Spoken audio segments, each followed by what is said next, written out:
Hey, what's up, everybody? Oh, wake up and go to sleep. Haha, funny, bitter.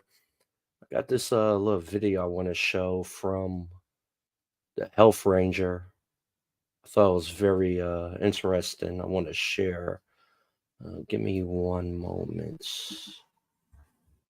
To go here.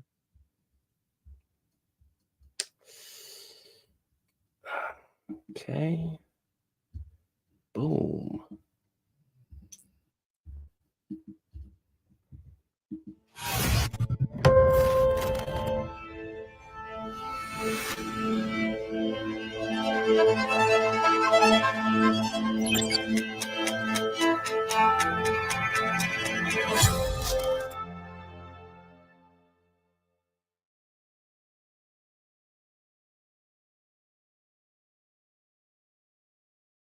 Welcome to today's episode of Decentralized TV here in the Brighteon.com studios in the great state of Texas. I'm Mike Adams, and we've got a great guest coming up for you, Andy Schectman. But first, my co-host Todd Pittner joins us. Welcome, Todd. How you doing? Hello. It should be the great nation of Texas. The great soon, nation. Mike. Yeah, probably. That's where it's going. I think so. It's fine with me. I think Texas will be a great nation. Me too. But we have. And actually, the events that are probably going to lead to that are well known by our guests coming up today, because we're talking about the collapse of the dollar, the rise of the BRICS nations, and how the West is weaponizing the dollar in order to try to punish Russia for the most part. But the West is only committing financial suicide itself. So let's bring in our guest, Andy Schectman from MilesFranklin.com. Welcome, Andy. Great to have you. Hey, Mike and Todd, great to see you both. Thanks for having me, and it's always great to be here. Appreciate it. We always appreciate having you on. And you know, Andy, I think you have been so correct in your analysis and so ahead of the curve for so many years. I think of you and Gerald Celente as the two guys that know most what's coming. I mean, you're just nailing it for year after year after year. So do you feel a little bit vindicated actually about what's happening with BRICS now? That's very kind of you to say that. No, actually, I feel a little bit more concerned than anything. I got 3 kids, my youngest not even 17 yet. And I see the acceleration in these things that I've been talking about for almost 4 years now.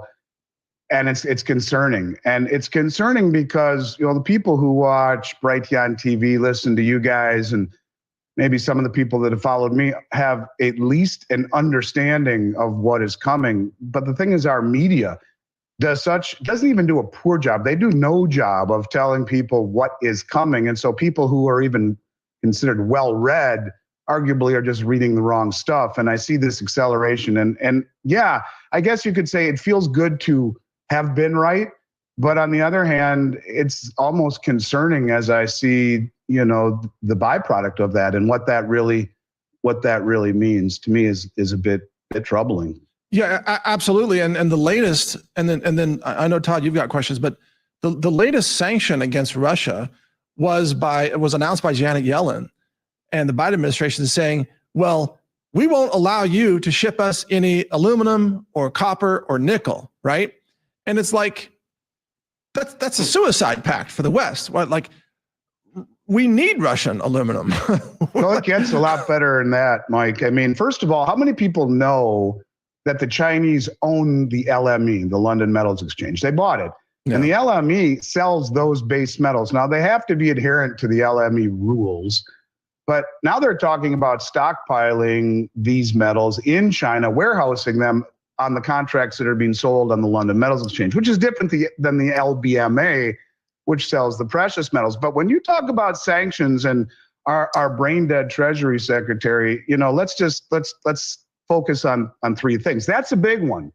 Yeah, we don't want your copper, your nickel, and it's cutting off your nose to spite your face. And you know, 3 weeks ago, Janet was in Brazil, the backyard of the BRICS, a charter member of the BRICS, and has the gall and the nerve to say publicly at this conference in Brazil that, you know, the West, the United States, the European Union, and the United Kingdom, not only, you know, sanctioning isn't enough of the Russian $380 billion in Forex reserves, but we need to confiscate them to fund the Ukrainian war. And it gets even worse. From the too stupid to be stupid category, in an interview she just gave with CNBC, get this.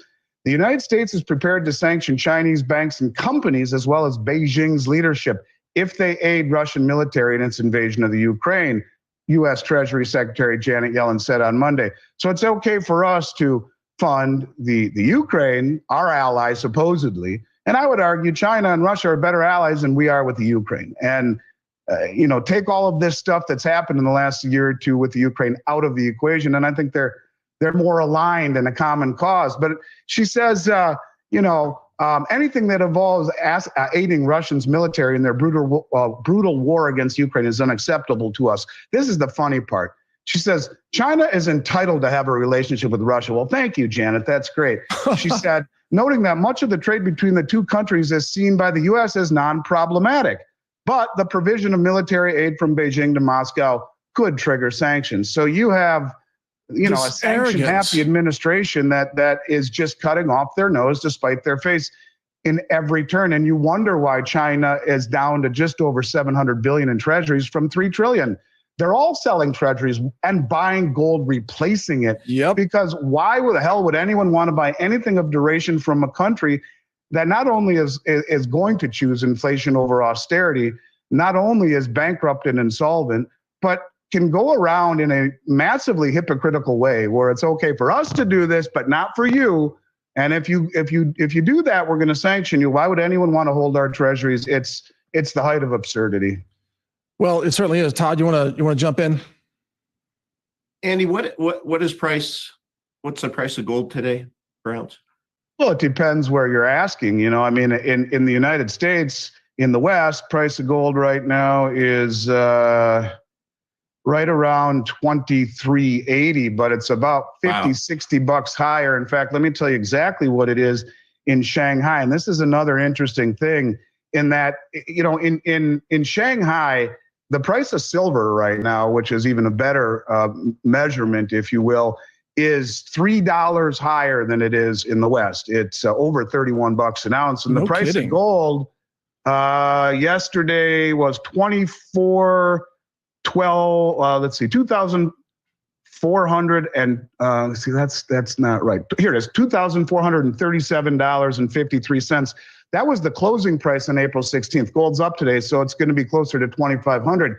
Wow. See, China's been buying everything that's not nailed down, and now they are arbitraging on the Shanghai Gold Exchange and enticing the traders who have access to the LBMA, to the COMEX, and the Shanghai Exchange so that they can buy at the COMEX price or the LBMA price and deliver to Shanghai at a 10% premium in silver and roughly about an $80 premium in gold. And that Amazing. Is their attempt to continue to siphon all of the gold and silver from the West. But this is being done strategically. And my understanding, Andy, but correct me if I'm wrong about this, is that much of this current spike in gold, which is really historic. I mean, these are all-time highs, and it's been a burst of activity. But most of the buying is not from end users right now. Most of the buying is institutional, or I mean central banks, and China's central bank is one of the main ones. Is that correct? It's 100% true. I mean, the people in the West and the United States have been selling into the rally. They look, the talking heads would say, well, if you believe the CPI, as the talking heads would like us to believe, that you have positive real yield right now in fixed income, so you can buy a 6-month treasury paying 5.5%, and you have a strong dollar, and you have, when you look at the motivation of a country like China, a country like Russia or Saudi Arabia, and see a sanction-happy government where, the way that it used to work is all of these things that would be bought around the globe would be purchased in dollars, and any excess would go into U.S. treasuries. But now what's happening is that we're seeing not only a deviation from the settlement in dollars as these countries are trading with one another in their local currencies, but they're also replacing their excess reserves, which used to be U.S. treasuries, which are now being shed month over month over month over month. And I believe they are replacing it with gold. And I say that to you for a few reasons. Number one, you go back to the turn of the century, since 2000, gold has outperformed everything except for Bitcoin, everything. And, it's up 9.1% per year compounding since 2000. The S&P 500 is about 7-ish%. And the bond market's a fraction of that. But the real reason is, what you were talking about at the onset here, the weaponizing of the dollar. The gold market doesn't have default risk, doesn't have sanction and confiscation risk for these countries. And that's so huge right now. And it's outperformed the bond market. So to me, that's exactly what's happening. The public is asleep at the switch. They are infatuated with Bitcoin and NVIDIA. And I understand it. They've performed really well.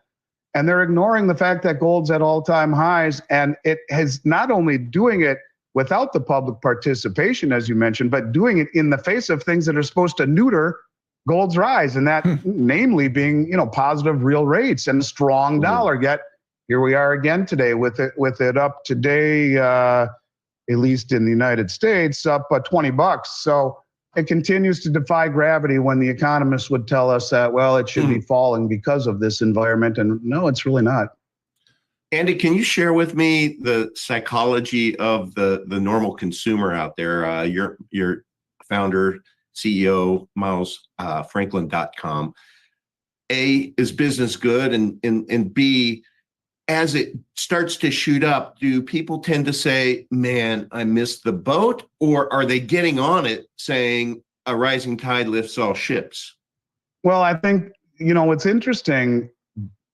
When Silicon Valley Bank failed, Todd, we added 14,000 clients in 45 days.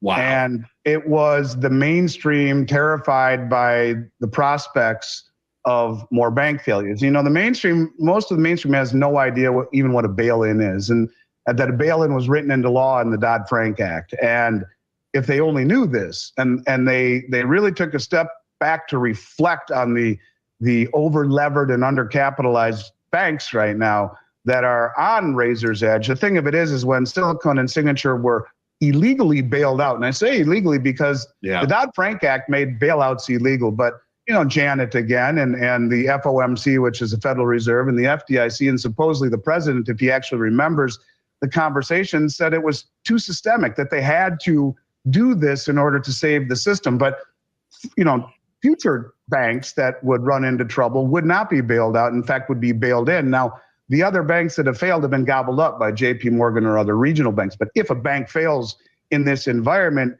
bail-ins, well, they're coming. And I think that's the kind of environment where you see massive demand. But what we've seen lately is very interesting to me. Lots of very large orders. When I say lots, I don't mean, hundreds of them, but large orders from much older folks who lament what is happening to the country. There is a much greater focus on the open borders, the lawlessness, the questioning of the judicial system and the electoral system, the all of the things, the wokeness and the cancel culture, the things that really, if you grew up in this country when the three of us did or older, most of us find repugnant. And some find it, some people, 75, 80-year-old clients that I talk to, they're saying this country is done. Now, this comes from their perspective. And they said, I want out of the bank. I want out of the system. I cannot leave my children fiat currency in this country. I hear that a lot too. Yeah. But the average person, no, they don't. You can't get out of the way of what you don't see coming. And even people who are very well read, they're just reading the wrong stuff. And they're not aware of how dire this situation truly is and can quickly become. So it's shocking to me, Mike. In fact, it'll go down as one of the biggest contrarian indicators and mysteries of my career, how the public is selling into this rally in an environment where our country has lost in many respects, lost its bearings and its culture being whitewashed. The thing of it is that the media doesn't tell us what's happening outside the country, with the exception of the wars that are being fought. They don't tell us how these countries are joining together, finding safety in numbers because of the weaponizing of the dollar, because of the mismanagement of the world reserve currency, and because the world looks at us as being completely and totally hypocritical, where we go into Iraq 20 years ago, we still occupy their country, we sanction their banks, and we hold their oil revenue. $95 billion they made in 2023, and at the end of the year, they asked us for $1 billion, and we said it's not a good time.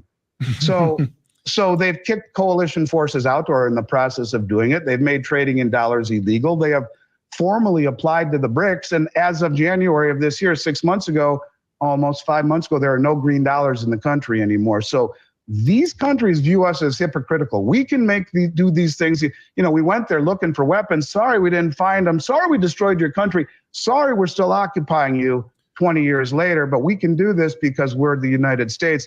But you guys can't do anything like this, or we'll sanction you. And I think that has gotten very long in the tooth. And Andy, that's coming to an end. The era of the U.S. being able to sanction its way into global compliance by other countries, that's coming to an end. I want to show you this story from Bloomberg.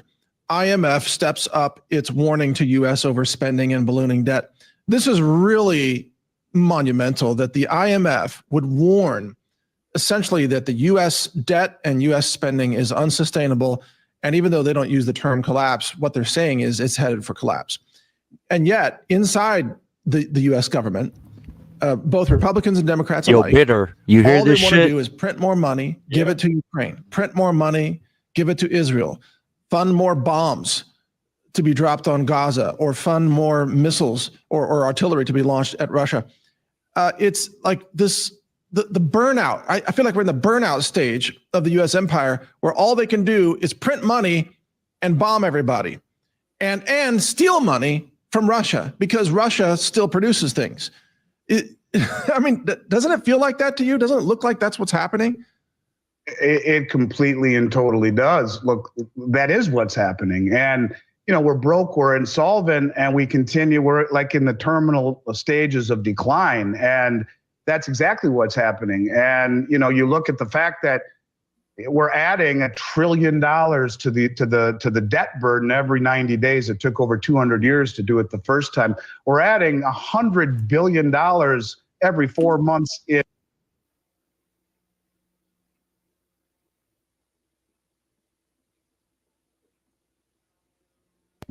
Yo, bitter. You hear me? Yeah, you hear me? This is why motherfuckers should be leaving this fucking country, not for no pussy. I've been Because of saying conditions that. like this shit. I've been saying that for over a year. I mean, but you know, I'm talking to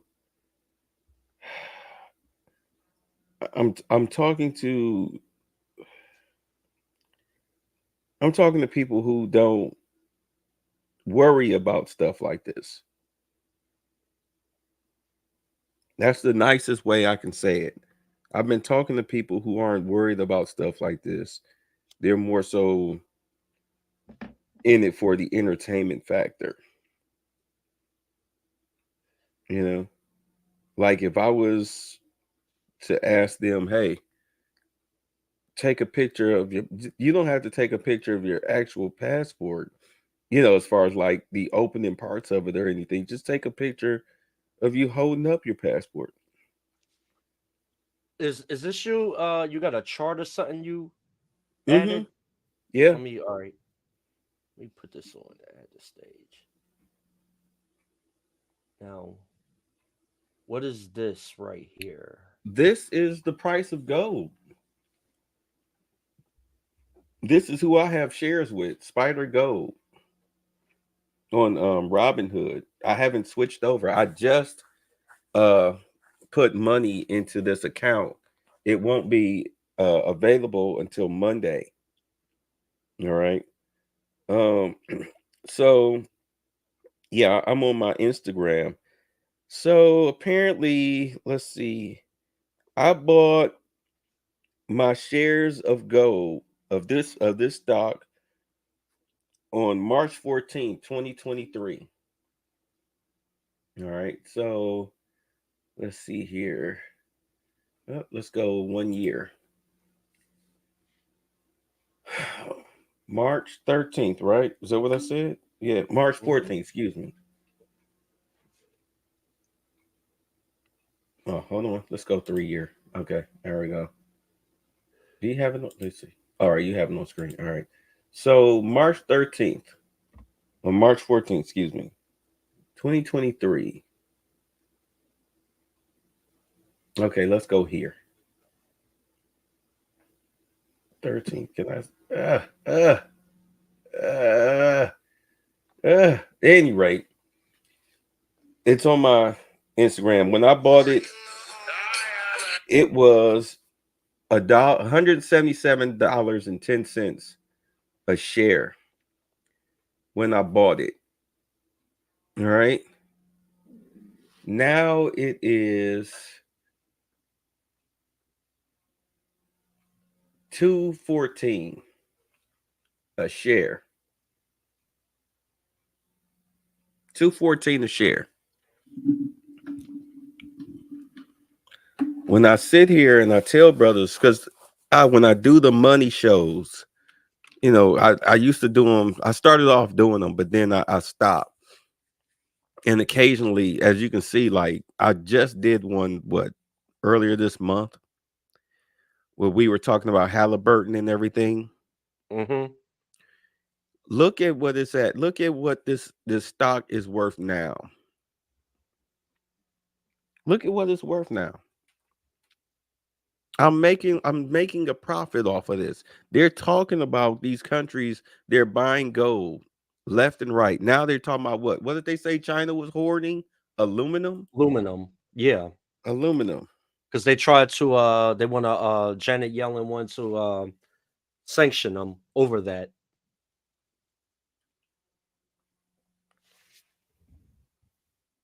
Look at this. If you had aluminum, let's go year to date. You turned a profit.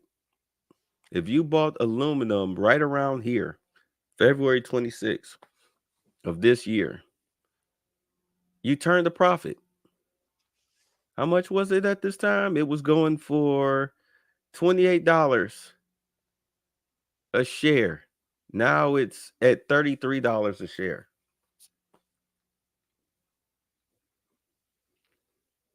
Wow. Yeah.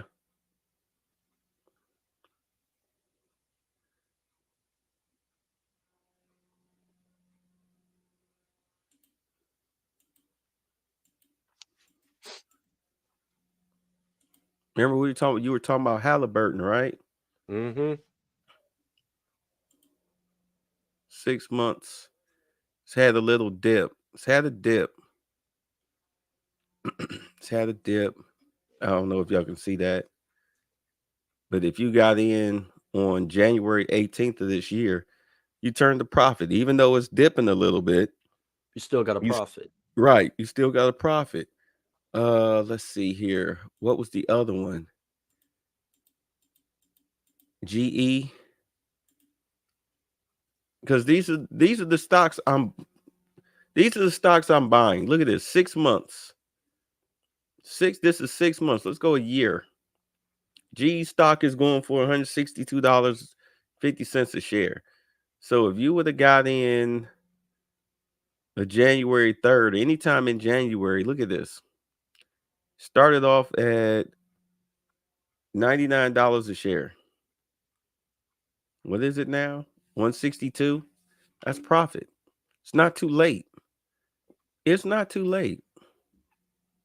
This is a 1 year. It's not too late. What was the other one?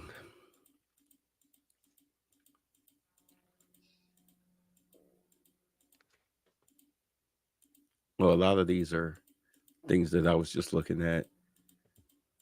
What was it? Halliburton? Who was the other one? Well, you talking about Oshkosh? Oh, I think Oshkosh crashed. Let me see. See what Oshkosh has done. Last time I've looked at Oshkosh about 2 or 3 times. I did not like what I was seeing. Yeah, because they were dipping. Let's go to 1 month.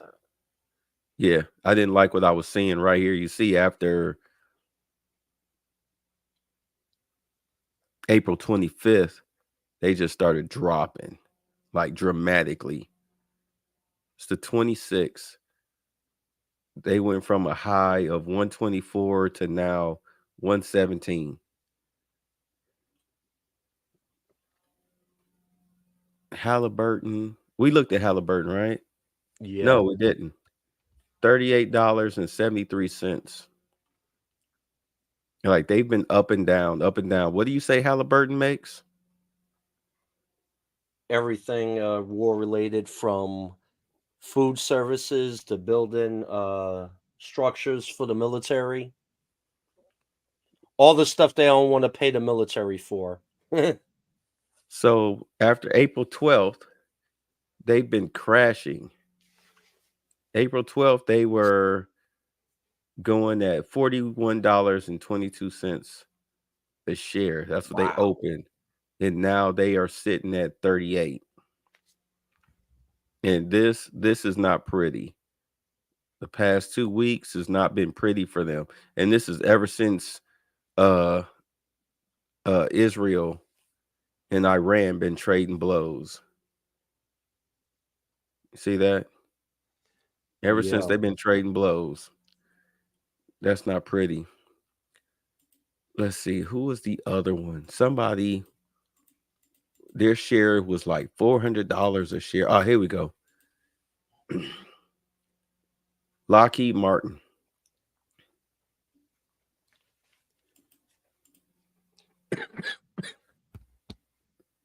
So in 3 months, if you got in around at its lowest at 427 a share, you got a profit because they turned into 463. Okay. You know, they closed at 461. So you turned a profit. You turned a profit. Let's go 5-day. Yeah, see, they've been down, a little up.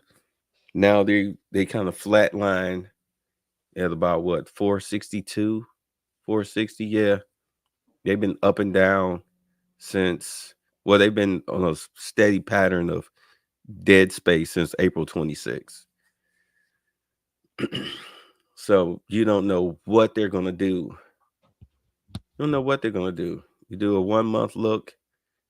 It looks good. It looks good. It looks good, but is it good? I mean, you're risking it, but whatever. Halliburton. We look at we looked at Halliburton. Okay. Um, but GE appears to be the sure bet. Yeah, because they make a lot of stuff for the missiles. Exactly. And after Israel did that whole Golden Dome, they have to replace those missiles. Yeah. Look, around April 2nd, they've been up and down, up and down. They dipped April 18th, but then they Plus, they make jumped up. they make the turbines for the aircraft also. Look at that. They jumped up after April 22nd. What was that? That was this week. Mm-hmm. They spiked up and they've been on a steady incline.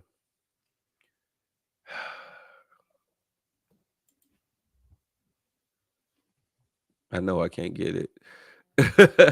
I know I can't get it. Yeah, because I only got $1.79 in the kitty. I got to wait for the other cash to clear. But let's see.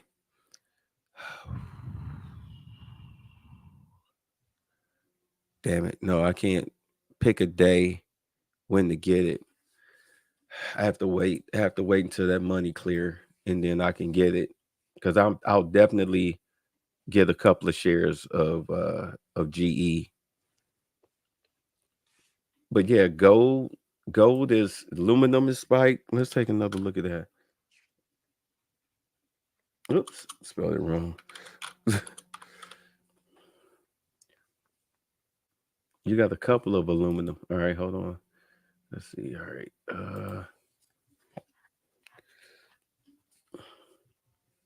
No charter currently available. Oh, here we go. There we go. So in the past 3 months, yeah, they've been spiking since March 4th. What was the other aluminum? Matter of fact, let's see.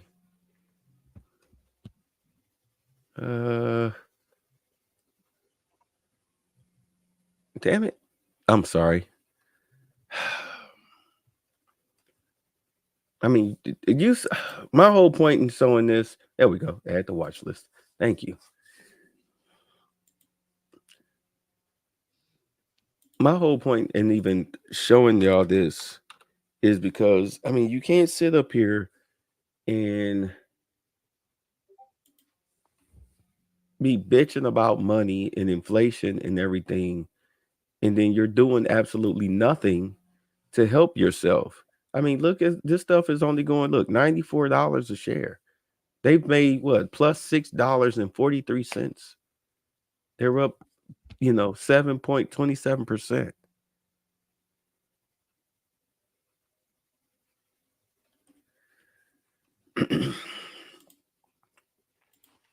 These are your tickets to find. I have to be honest. These are your tickets to financial freedom. Yeah, I'm going through the whole list. I'm going through. I mean, luckily it's a short list, but look at this. This is going for $18.10 a share. Look at this shit. You mean to tell me you ain't got $20? I'm speaking in general. Yeah. Yeah, you ain't got $20. Let's see. It's at its lowest, it was $5.08 a share. $5 a share, $6 a share. Now what is it? 18?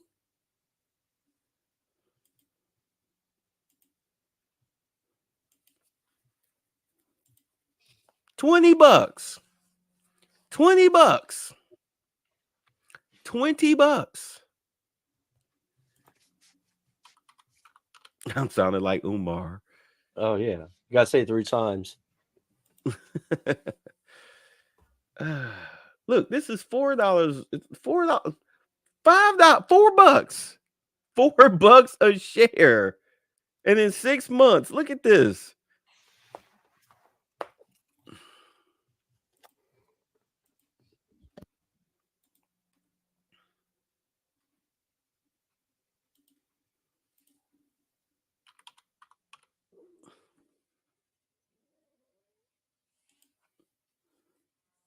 It looks like it's spiking all across the board. Spiking all across the board. Look, this ain't even a dollar. It's not even a dollar. Not even a dollar, but it's spiking. You see the steady incline. Let's do year to date. Look at that. Ever since what? January 24th. Slowly inclining, inclining, inclining.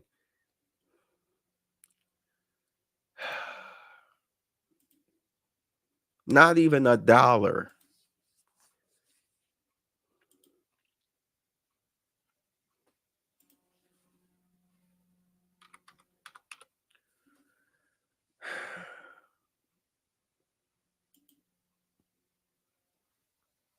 Here's another one. Not even a dollar.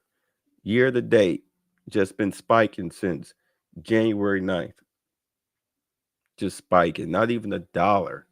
Not even a dollar. Another one. Not even a dollar. Pretty much penny stock. Penny stock. You'd be surprised at something like this with $5, $10, $20. Turn your head away. Come back, check on it maybe 3 to 6 months later. You'd be surprised at what it's made you.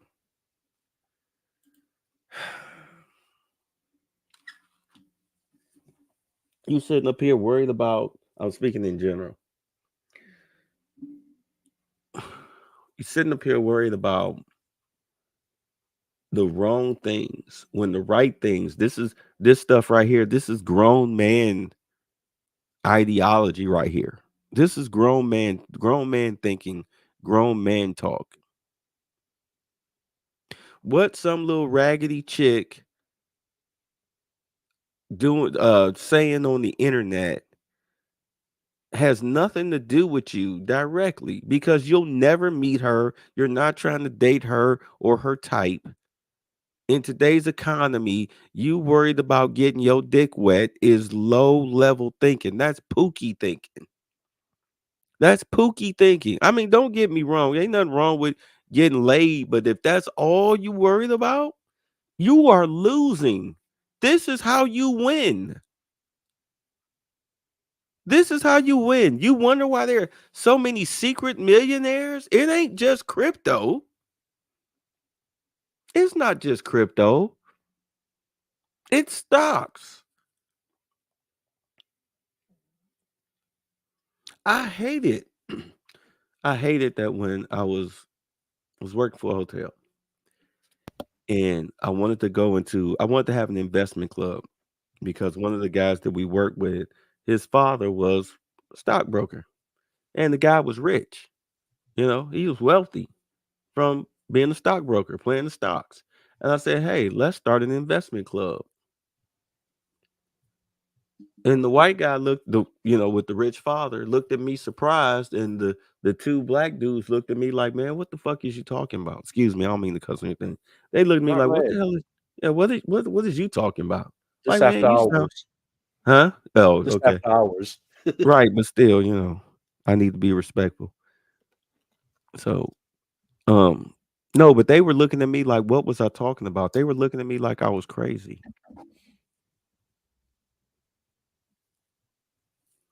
What did you say? Uh, your boy said the Negro does not have the entrepreneurial spirit. David Carroll said that the Negro does not have the entrepreneurial gene. Yeah, you'd rather flip bricks, rob gas stations and stuff. You'd rather run scams. You'd rather do illegal activity. Matter of fact, I think it was in one of these cities where they found like $1 billion of money. And they were like, where did this money come from? I mean, personally, I think that one of the treasurers or whatnot, was stealing money. He was siphoning the money, and then they found the money. $1 billion.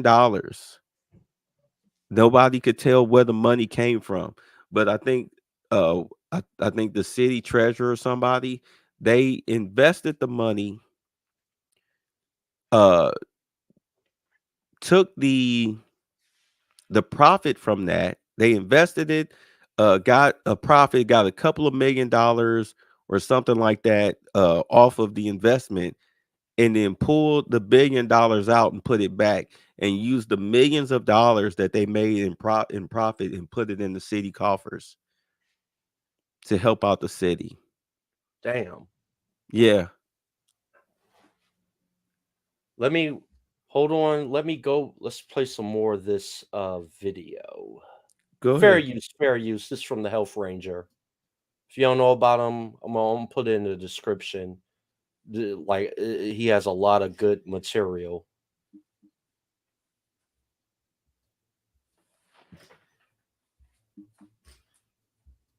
In interest payments, and I don't know who in their right mind would ever hold any duration treasuries, because we are broke, we are insolvent, and there's no end in sight. We have a $34 trillion debt and 155 trillion in unfunded liabilities in Medicare and Medicaid. Social Security 77 trillion in the red. And of course, government military pensions. And, people don't quite get it when you hear the word trillion.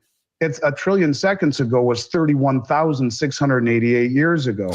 And so when you talk about how broke we are and the fact that people come to us and we're giving another 60 billion to the Ukraine. And I mean, it's just insanity. It's complete and total insanity. And yet our borders and our infrastructure, everything is in shambles.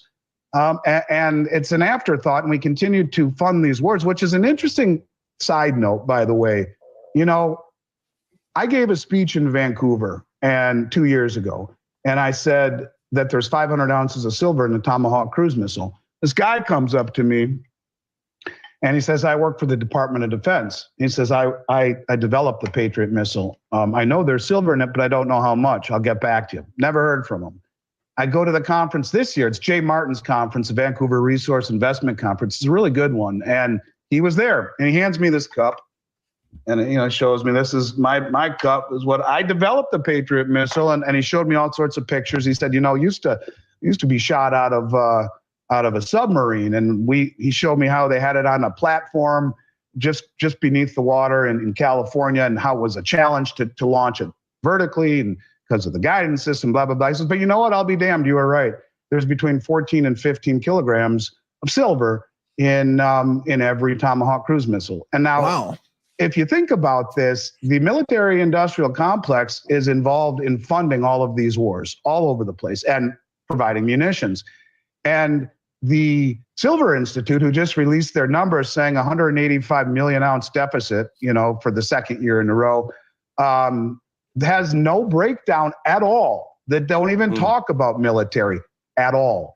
And so, when you look at why would a couple of banks like Bank of America, according to Ted Butler, be short 1 billion ounces of silver in the OTC market? I mean, that's as dumb as a mud wall in this environment. When India is importing almost 500 million ounces in the last 2.5 years, which is 12 times more than is backing the bars currently on COMEX.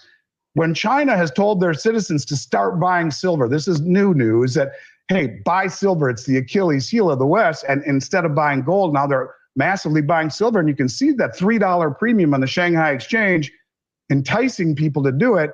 They're going to catch some of these shorts, like Bank of America, with their pants down. And if you listen to the Chris Marcus interview with Bart Chilton, which is one of the best I've ever heard in my career, right before he died, he admitted that's why Bear Stearns went bankrupt, because they were massively short and silver went to 21.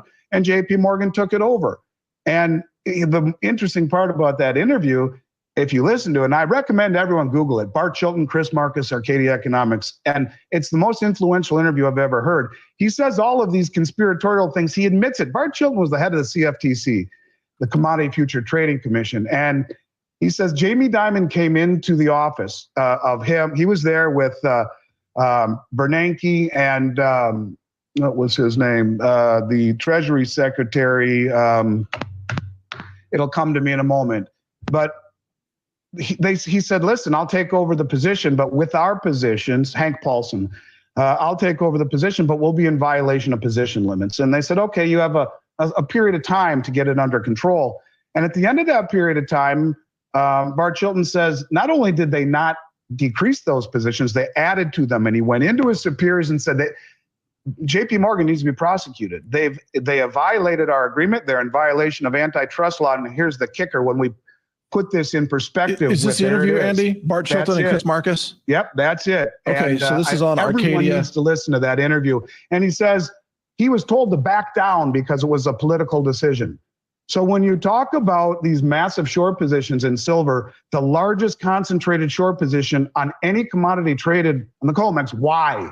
Why in an environment like this would they be that stupid? It's because the military industrial complex and the people who control it are pulling the strings. And all of the military and aerospace technology that needs copious amounts of silver, according to a consultant for the DoD, told me personally, it's nowhere to be found in the.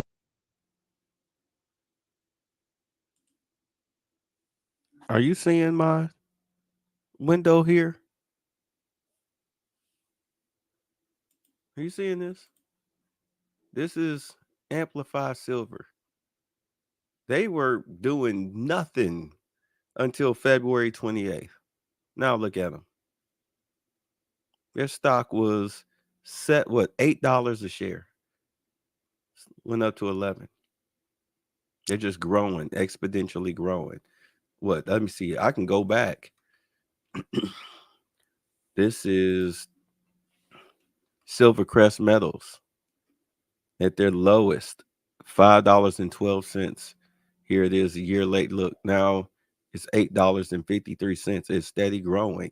You see it? It's steady growing out of the red into the green. Steady growing. Like when he said silver, started talking about silvers, the first thing I did, I hopped on Charles Schwab and started looking at silver.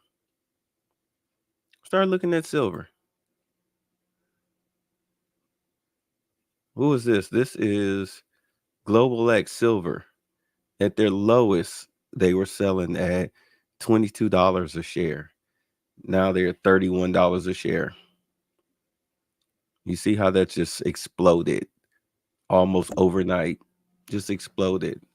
Who Yeah, else? go back to the last one, the last silver one, where it had that little peak, then it shot back up when it was in the green. Talking about Yeah, these right there. silver Where, all crack? right, okay. You see where the green and it got that little, it go up, go over, go to Right your or right, left? Okay. go to your right. Keep going, keep going, keep going. Right there. What date is April that? 16th. That was right before the bombing. And right now it's going for $8.53 a share. $8.53 a share. While he was talking, I was going through all of this. I was adding these things to, my can't miss list, my watch Okay. list. While he was talking, I was adding these silvers, checking out these silvers, and adding them to my watch list. Look at the Schwab Equity Rating International grade. It's a grade B. As of what, the 26th? What's today? Yeah. Today is what, the 28th? Yeah. Yeah. Look at that. It's a grade B. I forgot today is Sunday. It's 2:41 in the morning. So since Friday, it's been at a grade B. Look at 5-day forecast. 5 days, past 5 days. This is what it's been doing. Who else? Amplified Junior Silver Miners, $11.48 a share. Year to date. Look at that. You say that bombing happened when? I think the 21st. The 21st. Of April? Mm-hmm. Last week. So, wait, what date is this? This is, okay, 22nd. So ever since the 22nd, it's been growing. It shot up on the 24th. Started out at 1096 and ended at 1148 Friday. I see these ratings. I pay these ratings no attention. I go by the patterns and what people are talking about. And I'm so glad you played this guy's video. I go by patterns. What is that? SILJ?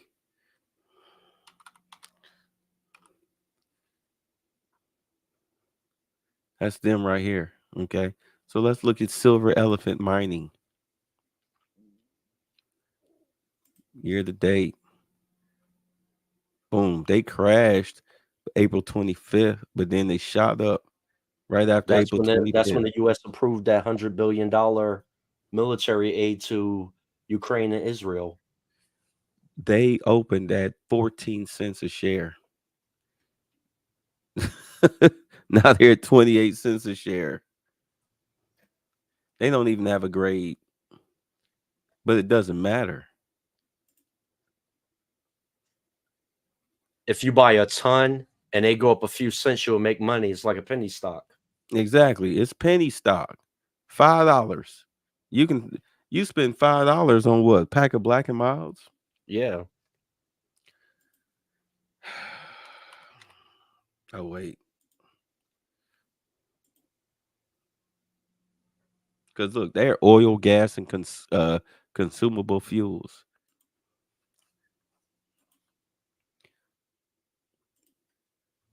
I can fuck off $5.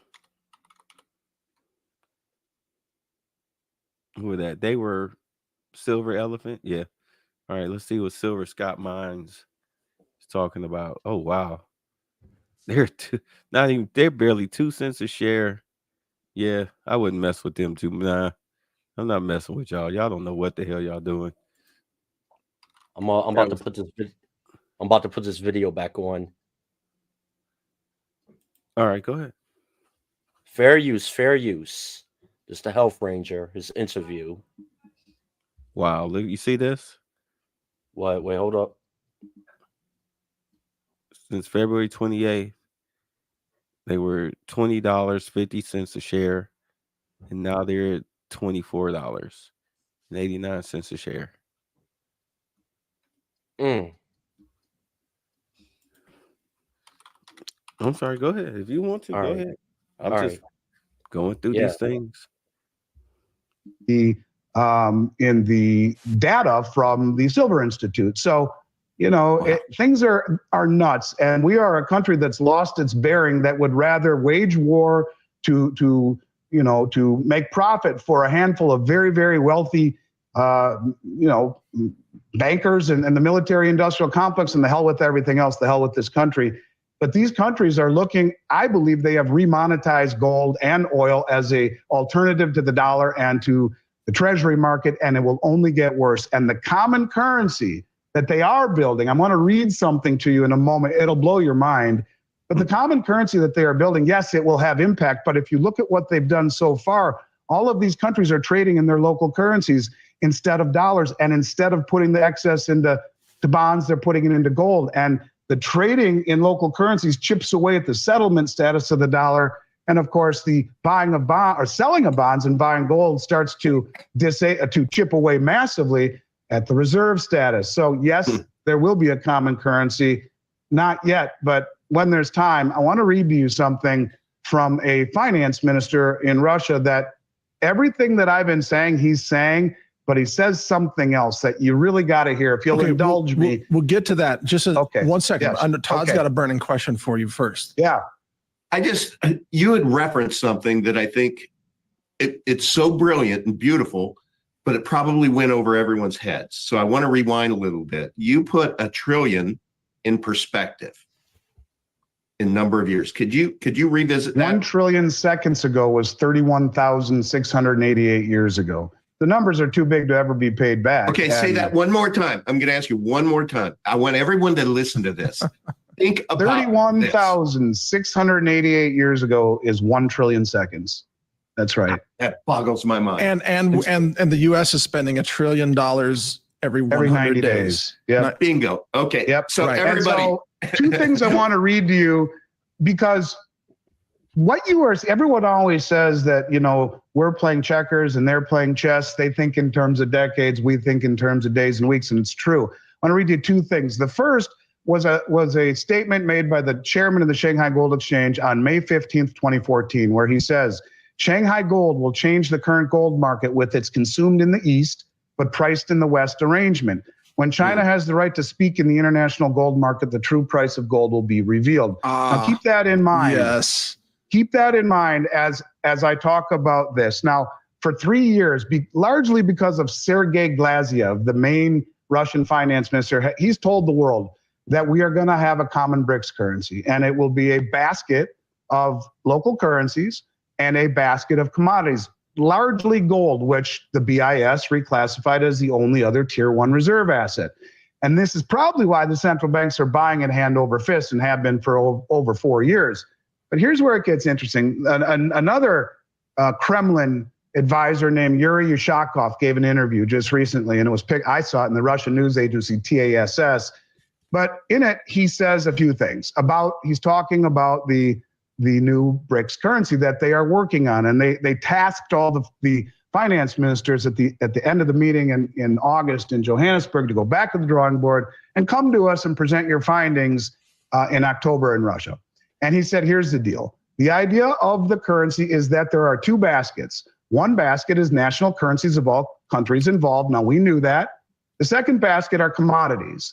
We've known that too. All right. That's nothing new. He says it will be in a digital form, which means it can be used without the banking system. Now, we've known that too. I've said it will marry blockchain and gold. That will give it the immutability and the veracity and the trust. And they developed the project mBridge several months ago that was with China, United Arab Emirates, who just joined the BRICS, and I think Singapore, where they just completed the first ever cross-border gold payment on the project mBridge, gold purchase using digital yuan. All of this we know. Here's the cool part. And this is what I've been saying for 3 years now. And you look at the Shanghai Exchange and you can see it's happening. He says, the second part is price. For the moment, price is determined by Western speculation. We produce these commodities and we consume them, but we do not have our own price mechanism, which will balance supply and demand. It's impossible to make any strategic planning for economic development if you do not control prices of basic commodities. Here it is right here. Price formation with this new currency should get rid of Western exchanges of commodities. They understand. Now remember, they bought the LME. That's for the metals, base metals.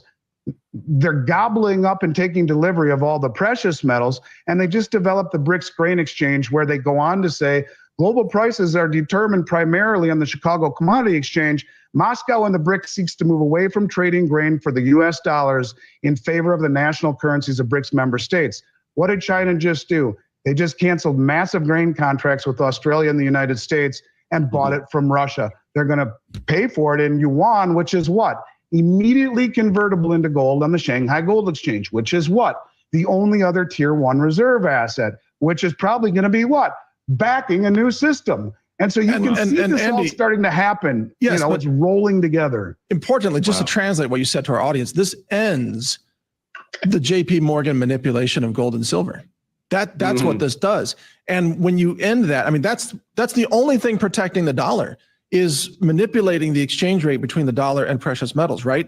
So when that is done, and when control over price discovery actually leaves the domain of the Western corrupt banking system, then the dollar's done, right? That's right. And the thing is, the point I take away from that, they know what we are doing. And in jiu-jitsu, you use the leverage of your opponent against them. That's exactly what they're doing. Fine, you guys want to be stupid? Go ahead, suppress the price. We'll buy everything that's not nailed down. And then once we're done doing that, we'll start to turn up the arbitrage. So we'll pull up the stuff that is nailed down, and you'll want to deliver it to make a fortune in arbitrage, but that stuff's never, ever coming back. Okay, Andy, I have one correction for you, though. You said that the West is playing checkers and the East is playing chess. The correction is we're actually playing tiddlywinks. Please show my screen. There's what the West is playing. It's called tiddlywinks. There's no instruction manual. You just throw colored circles into the mouth of the bear. That's it. All right. I mean, it's beyond retarded at this point, what the West is doing. I completely agree. Go check the back chat. How do I see where it say private chat in StreamYard? Yeah. To the right. Yeah. Go check that.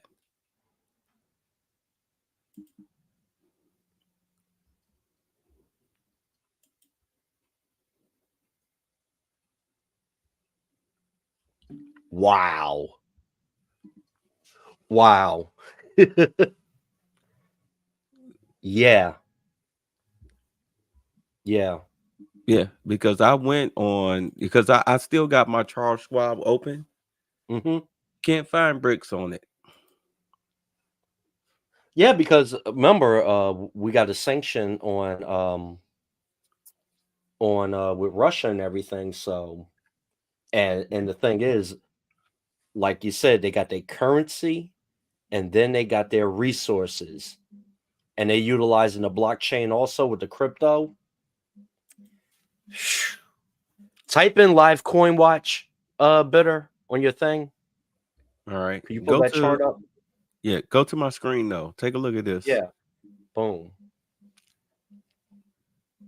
You see the only country that's not making money with BRICS? Meanwhile, everybody else is making a profit. What, South Africa? No, wait, no, Russia. But everybody else is making a profit with BRICS.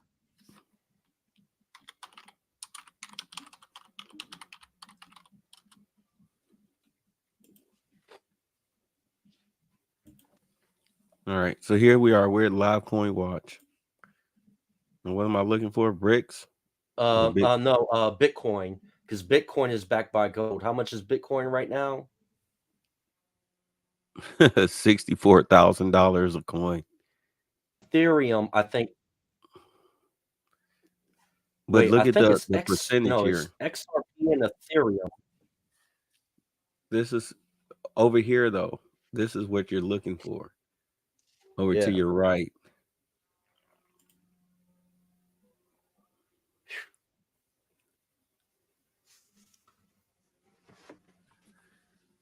let's see. I haven't been on this site for a minute. I am looking for not weekly. I am looking for not daily, not deltas. Let's go 90-day chart. All right. 90-day chart. So quarterly. That's really 90 days quarterly. So it shot up about 3 months ago, and Bitcoin has been, doing this usual slow roller coaster. Oh, whoa, whoa. Whereas Ethereum is, it went up, down, down, down. Now it looks like it's shooting up again, especially on the weekly. Look how it is right here on the weekly. Can you see Yeah. that? Yeah, I Look see how it. it spiked. It spiked. USTD. I don't know what the hell that is. Look at XRP Okay. XRP. All right. right there. XRP, it's for the week. It spiked and now it's on a slow decline, and it looks like it's trying to climb its way back up. Dogecoin for the week, and it just plummeted, and now it looked like it's trying to go back up, but for the quarter it was just tanked and then it shot up. This is the Elon Musk coin, correct? It shot up and then it just boom, it's just slowly just trying to go run a slow death. Toncoin, it shot up out of nowhere. It's trying to hold on. Week for the week, it's been dying. It's climbing back up. Man, I mean, you want to play with the coins? I'm speaking in general. Whenever I say you, I mean in general. Yeah. If you want to play with the coins, I mean it's a risk. It's a risk. It is a risk. It's a But risk. now with the window, with this war, I think, where it's going to have an effect on the currency. A lot of this crypto is going to go up. So if you want to do like a short term investment, probably, and I probably have to contact Ohino Mara because he's good with this stuff, and Black Ram. They know a lot about with that crypto and stuff. You see this one? This near Uh huh. crypto going at $7.29 for the week. It's been doing pretty good, and for the past 3 months, look how it shot up and held steady. Yeah. It's $7.29 a share. The rest of this stuff kind of looks like it's crashing. Like ARB for the week, it crashed down. That was shooting up, but for the past 3 months, you see it's been on a steady decline. Same with ICP. I mean, Yeah. the quarterly tells me a whole lot better than the weekly. And these quarterly reports for a lot of these coins do not look good. Yeah. Especially like this one, Sticks. Your quarterly report shows that something's wrong with you, and then you see this weekly report, you're on a steady decline. I can't I can't Yeah. I can't fuck with you. The MNT, it looked like it's trying to grow, but this is why I can't really do Bitcoin. I can't do the coins because it's too much uncertainty. Yeah. And you got to do a lot of research and Yeah, where, yeah. a lot of this stuff looks like what do they call it? Pump and dumps. Yeah. Yeah. A lot of these coins look like pump and dumps, like this core coin for the week. But its quarterly report, this is a pump and dump. You shot Yeah. up out of nowhere. Now you holding steady. No. I'm about to put this back on the video. Go ahead. Hold on a second. Fair use, fair use. This is the health ranger right here. Agree. It's suicide. It's a financial self-immolation demonstration by the West. But that's why, Mike, I say this is planned.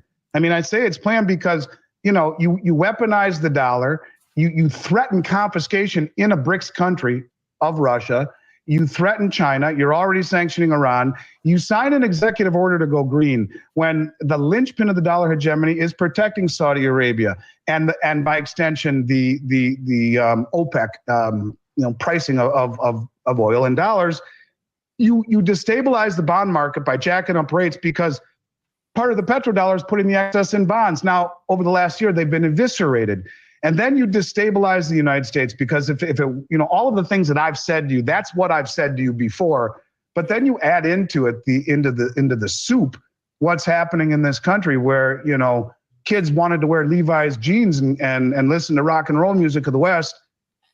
They look at this country and say, my gosh, what's happened to it? And all of the things that we were saying, the open borders, the lawlessness, the election system, the judicial system, the wokeness where, merit is thrown out the window in favor of, what gender you associate yourself with. All of these things, I think it's almost too stupid to be stupid. And then you have all of this debt that continues to grow, putting the Fed in a pickle. What do? And that's why I think we've incentivized the rest of the world to join together, which is now a massively larger swath of human population, much larger swath of global GDP, the majority of oil and natural gas production, larger production of wheat, 3 of the 4 largest nuclear arsenals. And that's just the 10 countries right now. 36 other countries have formally applied, and another 20 plus have informally applied.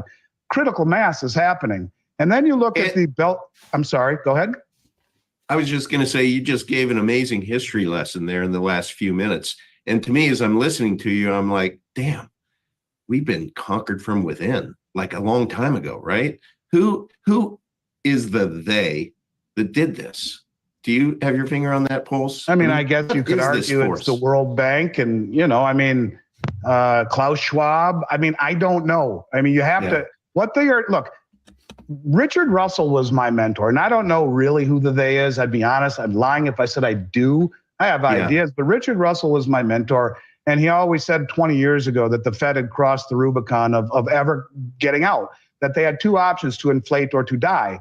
And I say option 3 is find a villain. And that's Xi Jinping and Putin and OPEC. Our lead economic advisor, the U.S. government, advocates for this. Jared Bernstein, who has a degree in music and a master's degree in social work, is the #1 economic advisor who advocates that owning the world reserve status is a privilege we can no longer afford. So what do? Everything in your power to lose it, including here at home with this country being a shell of what it was. Let's hope we still have the American spirit and can find our bearings again. But, by weaponizing the dollar the way that we have, by going green and turning our back on Saudi Arabia and the petrodollar, we couldn't have drawn it up any better. Yeah, and then, in terms of losing it, the they wants to reset the system. So option number 3, find a villain. And the country is so stupid, the people, that they'll believe it. They'll believe it hook, line, and sinker. And, how else do you get people to take a CBDC? Well, no one wants to take it. None of your listeners will take it. Well, you blow up the system, point to a villain. And what would happen if rates went parabolic in the face of dollars? Every country in the world has had to stockpile them for 50 years, and they dump them. Rates go to the moon. Stocks, bonds, real estate. The insurance companies have 90% exposure to treasuries. And how about the banks? They're all over leveraged and undercapitalized. Bang, it all blows up. But have no fear. Number 2 is here, Lael Brainerd, modern monetary theorist. And she's all about central bank digital currency. She worked with MIT in its development. So, I think, is it too stupid to be stupid? Is this planned? I don't know. I don't know what you have against all these trillions of dollars that I'm holding here from Zimbabwe and Yugoslavia and all these collapsed nations. I mean, clearly this is worth something. But I need to ask you, since you brought. Yo, Bitter. Yeah. What have you been harking on for the past 6 months? I mean, America's About collapsed. real world issues that's going on, and it shout out to Black Ram 313 BGS. We be doing his Patreon with real world events. I mean, like, and I'm always harking on what's going on in the food industry, like, what to get. And uh, sometimes you gotta put white men up there so people will listen, but So shit is serious. You gotta get your fucking priorities corrected. I swear to God. I've been closing my broadcast, telling people, go stock your food. And you've been listening to me for a minute. Oh yeah, I've we've been been talking closing on the my phone broad. every day almost. Yeah. And I've always closed my broadcast. Hey, go buy your water, buy your toilet tissue, buy your food, stock up on your personal protection because this is coming. This is coming. This is coming. When white folks start panic buying, you are too late. You are too late. Remember during COVID, you see all those fucking news. You could pull up any news on YouTube, news clips with motherfuckers filling up their pickup trucks with toilet paper, paper towels, and water during that And COVID. milk, Yeah, but really they weren't talking about how they were buying like sanitizer and bleach, uh, Lysol and everything. You walked into those stores, you couldn't find that stuff to save your life for damn near 2 years. And the prices were jacked up and they never came down. Now is the time to stock up on that stuff.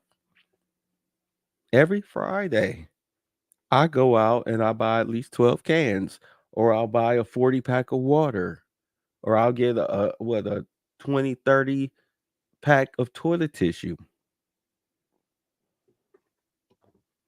What did I tell you? I got this, the other day? The freaking 5 boxes of the faux soups. yeah, the udon. Yeah, the udon. Well, that udon, a pack of 5 cost me $30, but the pack of 12 of pho cost me $22. Just a 12 pack. Well, yeah. Well, I told you the other day. Um, our private. I stacked up big time on a private label pasta. It was $1.25 each, and when I brought it home, like, son's mother asking, like, look, I got word, because I'm a manager at a supermarket, and coming soon, your average price of a pasta, that's your elbows, your ziti, your spaghetti, whatever pasta you like, the average price is going to be $3.99 to $4.99 a box coming How soon. much of that is a markup? How much? Well, here's the thing, because right now is a wheat shortage, and Russia and Ukraine is your number one and number two supplier of wheat throughout the world. And what's going on in that region right now? War. Conflict. Yep. And America produces wheat, but what's going on right now in the Midwest for the past few years? Fucked up weather, and we've been having bad harvests. And part of that is also due to Russia supplies the nitrogen and stuff for your industrial fertilizer. And what's going on? We have sanctions on fucking Russia. Sounds like some cutting off noses to spite Despite your faces. face. Yep. And shout out to BGS. He said this in his last Patreon stream. He was talking about this. And let me get back to this shit. Because I just work here. I don't yeah. know what I'm talking about. I'm just old crazy Bay. This is from Decentralized TV. Health Ranger is interviewing Andy Schectman. Official warning: Western banks losing control over gold, silver price, dollar to be demolished by the rise of BRICS and Belt and Road. Fair use, fair use. Let the white man tell you. In energy and the petrodollar status, the Middle East. Okay, the Middle East situation is on fire.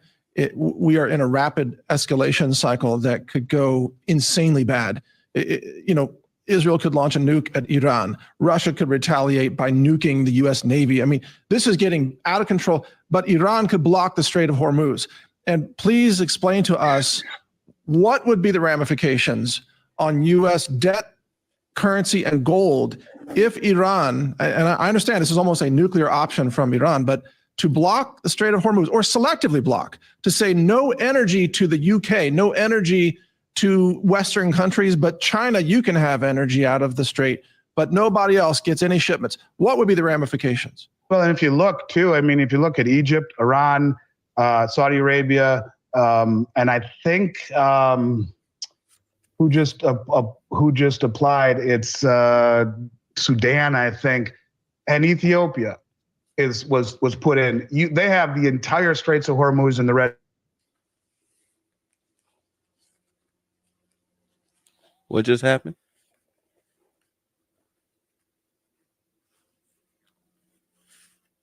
Hello? Lewis?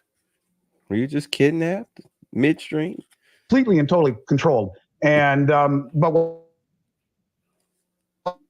what happens starts to kill the economy, blows everything up. I mean, that's the thing. I would like to hope, at least in terms of rationale, that these people understand they can destroy the West by just doing things like that, by no longer accepting U.S. dollars, by blocking the Straits of Hormuz, letting the price of oil go at $200 a barrel. Watch what happens to the economy. Watch what happens to the stock market. Watch what happens to inflation. Watch what happens to treasury yields. I mean, the whole thing blows up. You don't have to kill all of human civilization in a tit for tat.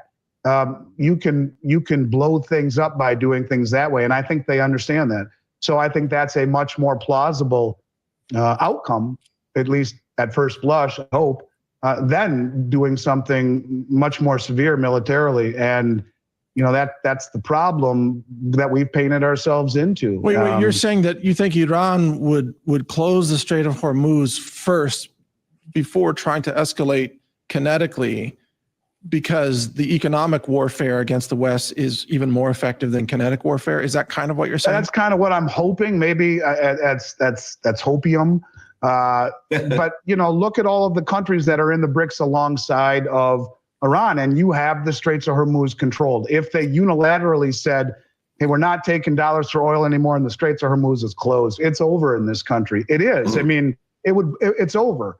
And that's the thing that all the dollar bulls say, no, that could never happen. That could never happen. The bond market is the most liquid market in the world, and the dollar is, everyone owns the dollar and the dollar debt. And I mean, it's all nonsense to me. We're doing everything we can to destroy that reputation. This arrogance becomes policy, right? So Western arrogance, which is really built up from post-World War II dominance in terms of global currency, but also military dominance and so on. Even though that's all obsolete now, our decision makers are still operating as if it's still like 1982 or whatever, but it isn't. That's the problem. They haven't come around to reality. I mean, Iran just launched ballistic missiles that penetrated Israel's Iron Dome, by the way, and struck precision targets on military bases as a demonstration. Nobody in the West will even report it because they're still pretending that the Iron Dome is impenetrable. I knew it. The whole thing is ludicrous, to be honest with you, and that's the way I interpreted it as well. It was kind of like, well, and they did it the right way, I guess you could say, if there is a right way. They didn't target any civilian population, and they did it in saying, hey, this is what happens next time. But when you talk about all of the cost involved at firing off all those missiles in the Iron Dome, there's a French warship that just has been in the Red Sea for 70 days had to turn around and go back to France because they were 100% out of munitions. They ran out of everything. They're firing $2 million missiles at $10,000 drones and going through them like gumballs. So that's the economy of the West right there. $2 million missiles are taking out $10,000 drones. We're winning. And he says those drones fly at sea level.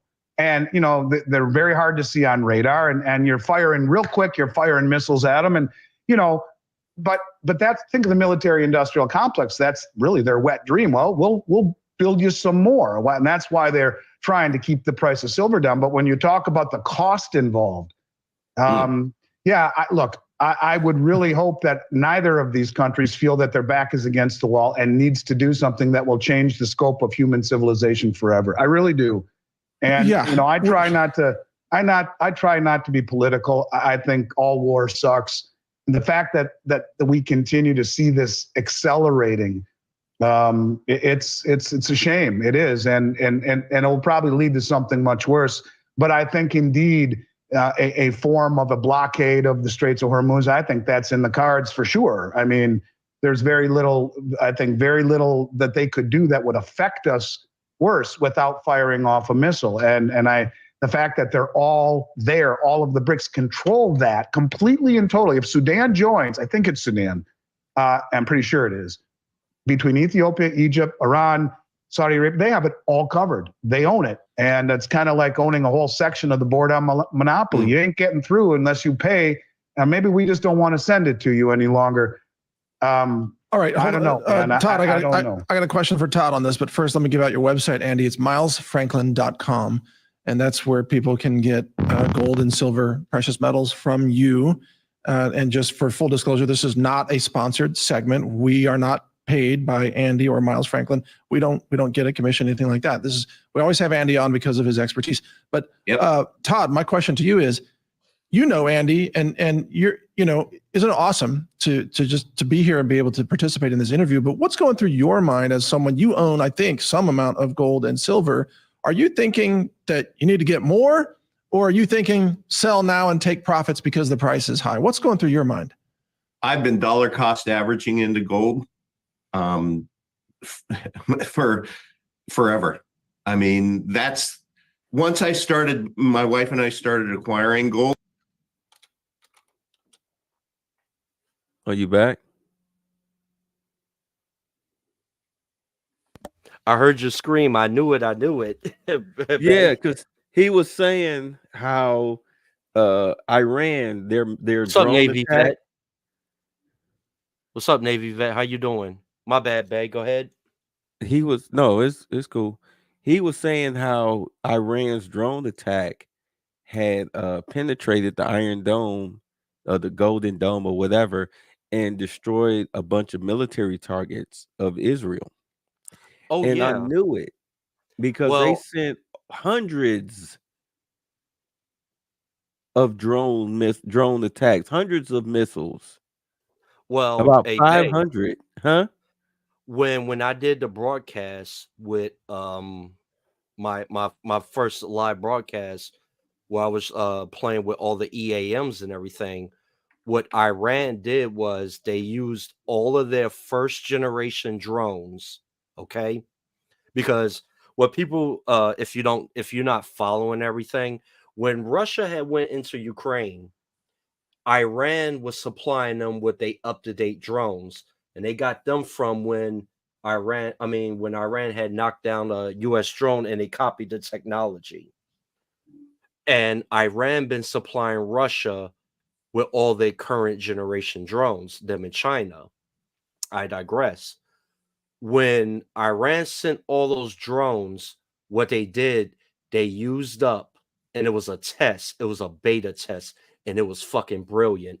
They used all their old ass missiles and drones intentionally, and they made the US, Jordan, Britain, France, and somebody else, they used up all they fucking missiles to knock them down. But what Iran also did, they snuck in a few of the hypersonic missiles, which attacked and penetrated and hit the military targets that they were going after in Israel. So while the Iron Dome was just shooting, knocking down those slow ass drones and those slow ass missiles. What's up, Jeremiah? What's going on, bro? They used their hypersonics and they killed like 40 Mossad agents. They hit a base and killed 40 Mossad agents. They're not talking about that on the news, and they hit other primary targets. I figured as much. You do not send 500 drones and missiles into that small of a region and none of them hit nothing. And were we really supposed to believe that? Yeah. Were we really supposed to believe that? Because I didn't believe it. We watched it on my channel. We watched it live. We talked about it, and I called shenanigans. I didn't believe it. If you want to come up, Jeremiah, come on up. Yeah. And that's exactly what happened. I knew they were lying because you're talking about liars. Those were liars. The news lies. That section of the Middle East full of liars. Yeah, The and West full of liars. when because Jeremiah and Navy Vet was in my first live stream, and we were so close to fucking Israel wanted to drop a EMP on fucking Iran, but Russia and China intervened and went to the United States like, if they drop a nuke, we're gonna bomb them and we're gonna fucking bomb you. And when I was playing that stream, I'm gonna make it public. Fuck it. Marine One went to the White House, picked up Biden, and he was in Air Force One.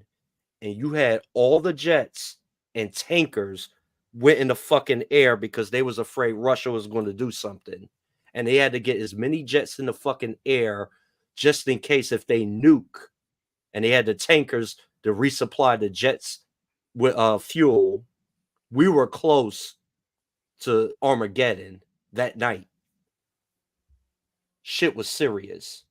Yeah. That's what I was saying. When Russia moved those warships, okay, re-putting together the pieces for those who don't understand. I'm going to take it back to what happened in Baltimore.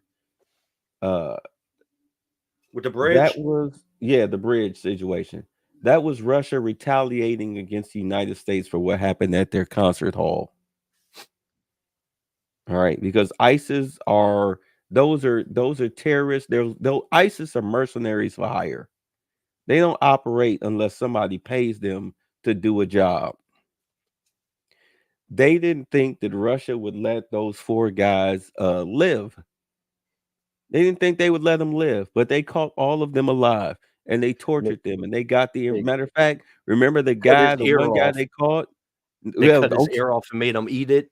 Right, but the other guy, the one that was shivering, he was shivering and he was talking about why they did it. We were paid. They paid us. Who paid you? Who paid you? Yeah. Who they say paid them? Ukraine. Yep. Who's funding Ukraine's war? United States and Israel. Yeah, because they ain't got no money. And France. Well, France really don't have any money either. I mean, that freaking that slave rebellion down in Haiti showed exactly France's power. When those countries and when France was bucking up, when at Russia, what Russia did, they sent a Spaznas down to their fucking French colonies in Africa, where they be having most of the French colonies in Africa is where you have the French Foreign Legion stationed at. And what happened? All mysteriously, all these uprisings start happening in these African countries, and those were French colonies. And France lives off of the resources from fucking Africa. France cannot survive. They can't sustain their standard of living, and their economy depends off of the resources of Africa, of the African countries, colonies. Yeah. And what happened? Those countries, they revolted. They formed a coup and they signed with BRICS. Yeah. Once they signed with BRICS, I mean, if you're not familiar, you had Africans with pointed sticks and rocks marching French soldiers who had guns, machine guns, strapped to their bodies, walking out, being forced out of Africa with their hands up because they knew that if they shot one African after they had signed with BRICS, then you just started a war with Russia, China. I mean, South Africa, nobody's worried about them or Brazil or whatnot, but the big dogs are China and Russia. Yeah. That's your military might and your money. Yep. They didn't want to start a war with them. France would not survive a war with Russia. I mean, come on, these are the people that surrender. At any rate, Let's play some more of this. hold on. Oh, Let and I me think put it was this together. Okay. So when the concert hall got destroyed, that's when they used that ship. They hacked that ship and used it to take out that bridge in Baltimore, which bottled up supply ships, U.S. supply ships in the Baltimore harbor. And sure enough, no sooner than that, the Russian Navy moved into the Red Sea.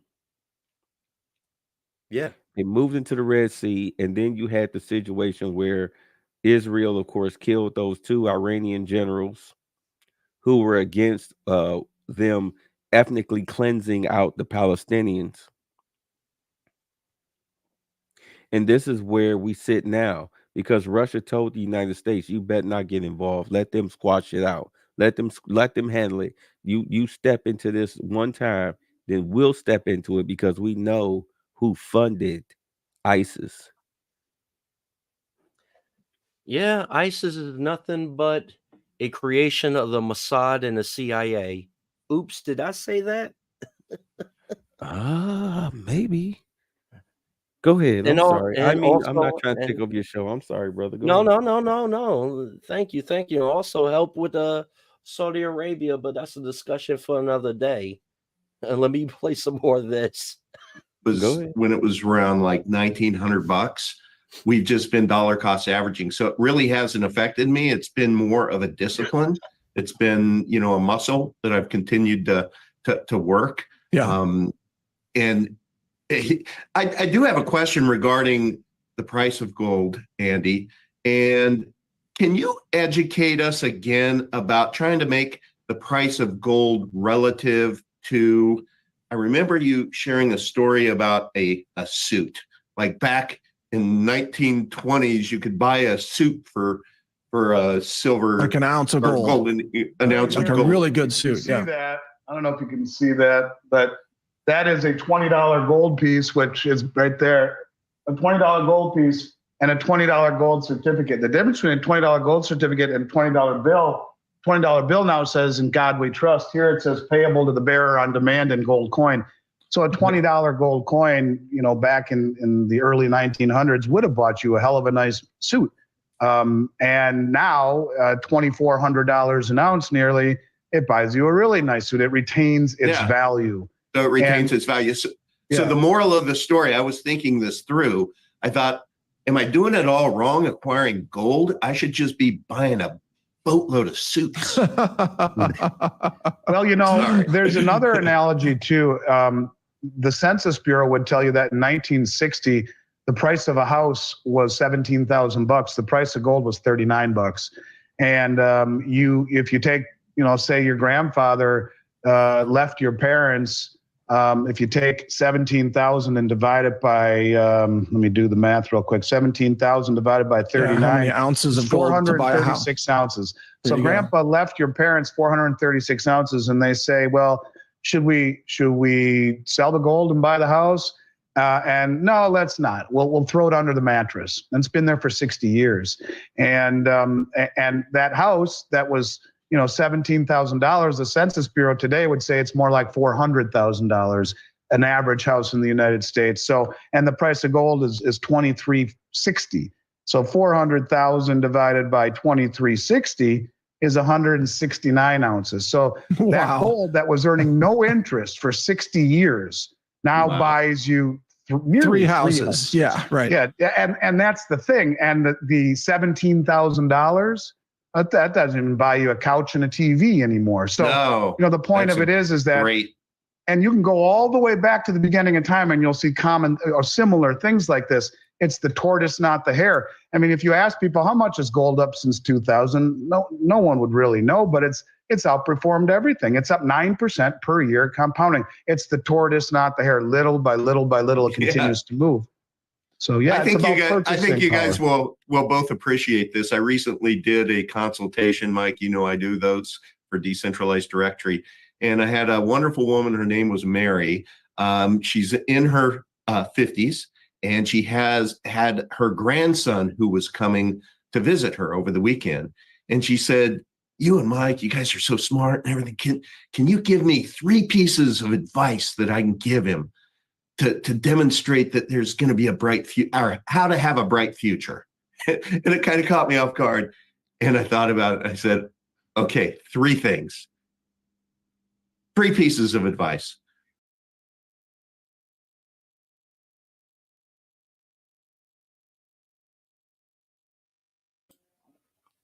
Did you pause for a reason?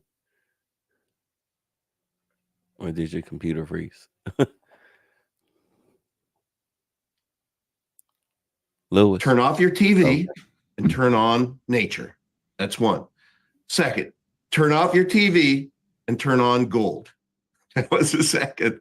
And the third one was turn off your TV and turn on truth.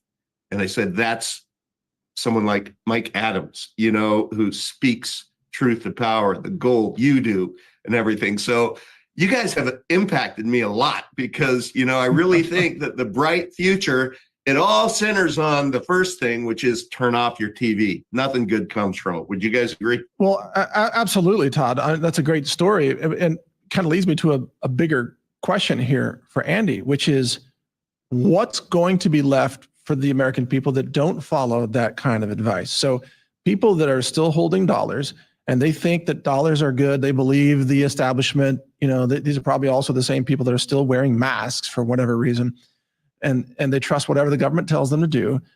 What are they going to be left with when this currency collapse really universal basic income? If you are not a contrarian, you're going to be a victim. And if you are fully invested in dollars, you're destined to go broke. And I really do believe that, oftentimes if you go back through history in large macro events, there are too many people that hang on, that think this could never happen to us. That recency and normalcy bias would say, we've always, with our backs to the wall, persevered and prevailed. But this is a country that I think no longer has that same unity. We have 12 million people in this country illegally. Look at it this way.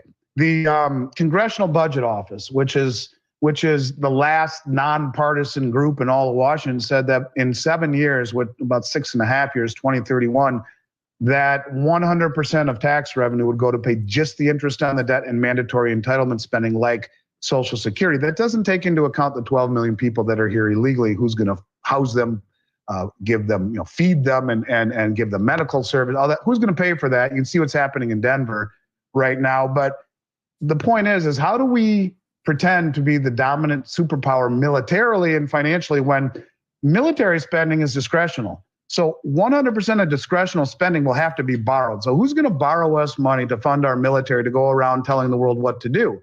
And it's even more stupid when you realize we're already at that broke place, and yet we continue to give money to the rest of the world, ignoring what's happening in our own backyard, like money just grows on trees. And that's the mentality that we've always had.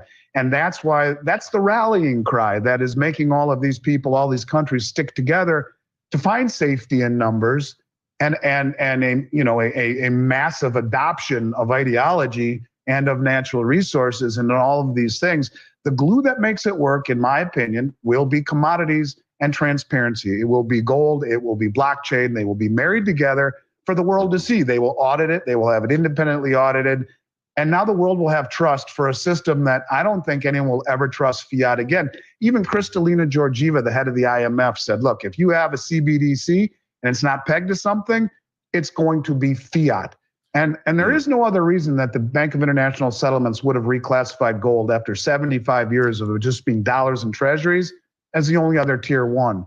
And there is no other reason that the banks keep buying it, the central banks, like they are if they don't have something big in store for it. So being in dollars, disaster. A really critical corollary to what you just said is that the BRICS nations are talking about a gold-backed, blockchain-based digital settlement currency to be used by governments, businesses, and individuals.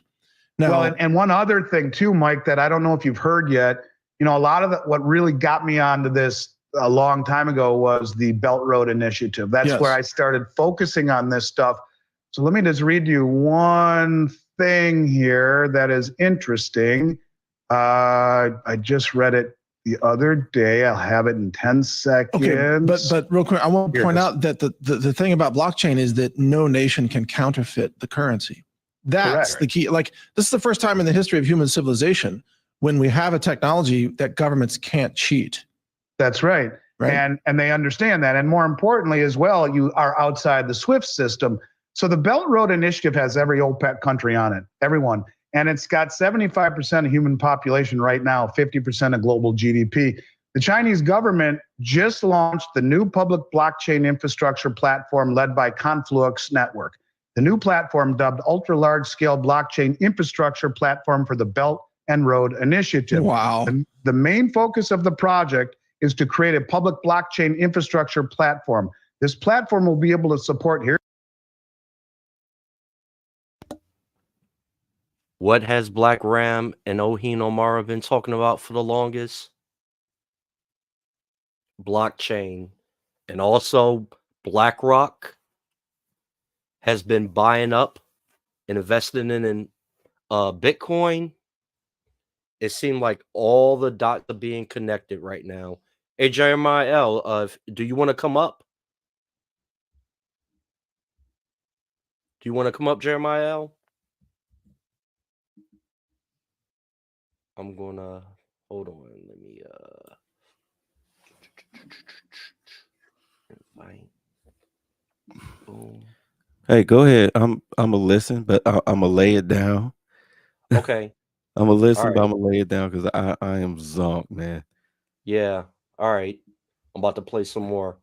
Here it is. The implementation of cross-border cooperation projects along the Belt Road Initiative. So you have 75% of human population that will be able to trade with one another, not using SWIFT or not using dollars. Yes. And I would imagine, I mean, I'm just guessing, but that can also handle the tracking and country of origin status tracking for products. So if you want to know, like, where did these tomatoes come from? Well, the blockchain encodes the origins of the tomatoes and tracks it through kind of like a public, you know, this is like, Todd, this is where the blockchain being transparent is really useful. When you want to certify where something was made, where it came from, where did this aluminum come from? You could track all the inputs of a project through the blockchain, not to mention the settlement and the payments as well. So, I mean, it's a revolutionary technology. China's got it. Yeah, the infrastructure is being built, period. Yeah. And it's interesting, Zimbabwe, who just applied to the BRICS New Development Bank and has informally expressed interest in joining the BRICS, well, they just came out with their new gold-backed currency. But the interesting thing about it is the new currency, and this to me sounds familiar, is a basket of currencies and a basket of commodities. Yep. Where have we heard that before? So you can see. I think we heard it from you, Andy. Putting the pieces in place. Yeah. Wow. Yes, because nobody's going to trust after the dollar collapses. Nobody's going to trust a currency that's just printed by a government that's not backed by anything. Right. Everybody's going to rush to something backed by metals. That's right. And President de Gaulle from France proved that convertible currencies convert when he tried to drain all the gold from the US, and that's why Nixon closed the gold window. That's right. So by using blockchain, you don't have to have it convertible. You can show immutability. If it is properly audited and agreed upon independently, you don't need to have it convertible just so that it is tethered to sanity, so that the governments won't do what all governments have done, what we're doing, and that is inflate the currency to zero, to worthlessness. So I think it really is, as Zoltan Pozar calls it, Bretton Woods 3, a era of commodities and transparency. And look at what the Chinese are doing. They bought the LME, all the base metals. They're signing contracts all around the world for food, soybeans, corn, wheat, etc. They're building infrastructure all over the world in unindustrialized countries, building oil wells and gold and silver mines and train tracks and For all you pork lovers out there, Smithfield is owned by China.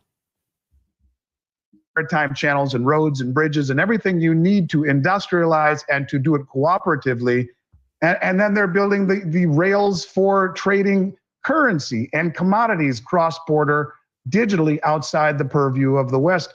All of the things that they are doing, you can see it if you take a step back and say, my God, this is real. And there's too much poo-pooing of it and blowing it away. You know, I like the phrase logarithmic decay, little by little by little by little, and bang, all at once. And the little by little takes a long time, and that's where you get the naysayers. And they're always, well, it takes so long, it's a nothing burger. But when it happens, I think the speed at the switch will blow people away by how fast it happens. Yeah. In hours, Andy, in days at the most. Andy, speaking of little by little by little by little, we all know that if we look at the last 2 decades, the best time to buy gold would have been 2 decades ago. The second best time to buy gold would be today. So what I want to do, and again, everybody, this is, you're not a sponsor. I just want people to hopefully start developing this muscle. How would somebody through you be able to take, let's say, $500 and acquire their first bit of gold, Andy? The best way to do it, you know, we have our third version of a new website. Let me completely redo it, coming out in June. And you can buy on our website. But for anyone who wants to see our special pricing that we hold closer to the vest, that'll be probably as competitive or more so than anyone in America, is to send us an email with any questions at info@milesfranklin.com. Any questions, what you've heard here, anything on IRAs or whatever, or you just want the price list. And look at our super competitive price list. And you can buy online if you want to just do it quickly and easily. You'll get a better price if you get the price list, and there's no obligation in it. And if you have questions, give us a call. We will make it very transparent and very easy. And do you have anything set up to where somebody could just set up a plan with you and say, hey, I want to invest $250 a month, dollar cost average, auto deduct it from my checking account? Is there such a thing?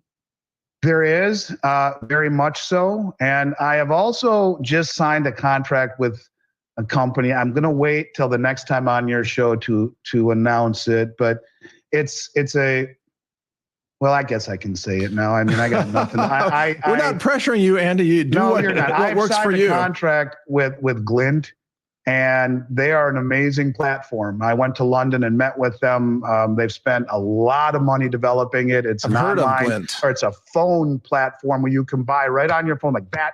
You can buy monthly. You can. They have awesome. a deal with MasterCard. You can spend your gold if you want. Wow. It's a really easy way to do it. You can connect it to a checking account, to a credit card, however you want. And it's instantaneously. The gold is physically held at Brinks. You can redeem it through us for physical gold. So yes, our new website will have that feature. A lot of people will call us and we take their ACH information, their checking account or savings account, routing an account, and then they say on the first of the month, buy me $500 of silver maple leafs. We do that all the time. And then, you ship automated. it, and then you ship it to them so they can take self-custody, correct? Correct. Absolutely. And you know, that's the thing. Gold and silver in the world of counterparty risk are assets that have none. There is no liability. And this is why the central banks are buying it, because we are showing our hand as showing them what counterparty liability is, and that's sanction and confiscation liability.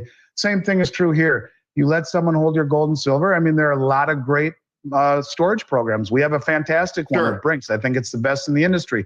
But the beauty of gold and silver is an asset that is simultaneously no one else's liability. Yeah. Mm-hmm. Yeah. Counterparty risk is going to be, that's a term that a lot of people are going to get familiar with when they lose everything. Huge. By default. Yeah. Yes. Like your bank is a counterparty, and you don't own the money that you put in the bank. You are by definition an unsecured general creditor of the bank. That's right. Right. And FDIC that everyone feels so comfortable with, it has 128 billion in assets backing 18 trillion in deposits. Not a good ratio. Yeah. Back to that trillion conversation. How many seconds in 30 some years that is? 31,688 years ago. Pretty much their acronym needs to be enhanced. It needs to be FUDIC. Yeah. But in any case, the website is milesfranklin.com. Sorry, Todd. Andy, thank you as always. Just bombshells of information. You are so well informed.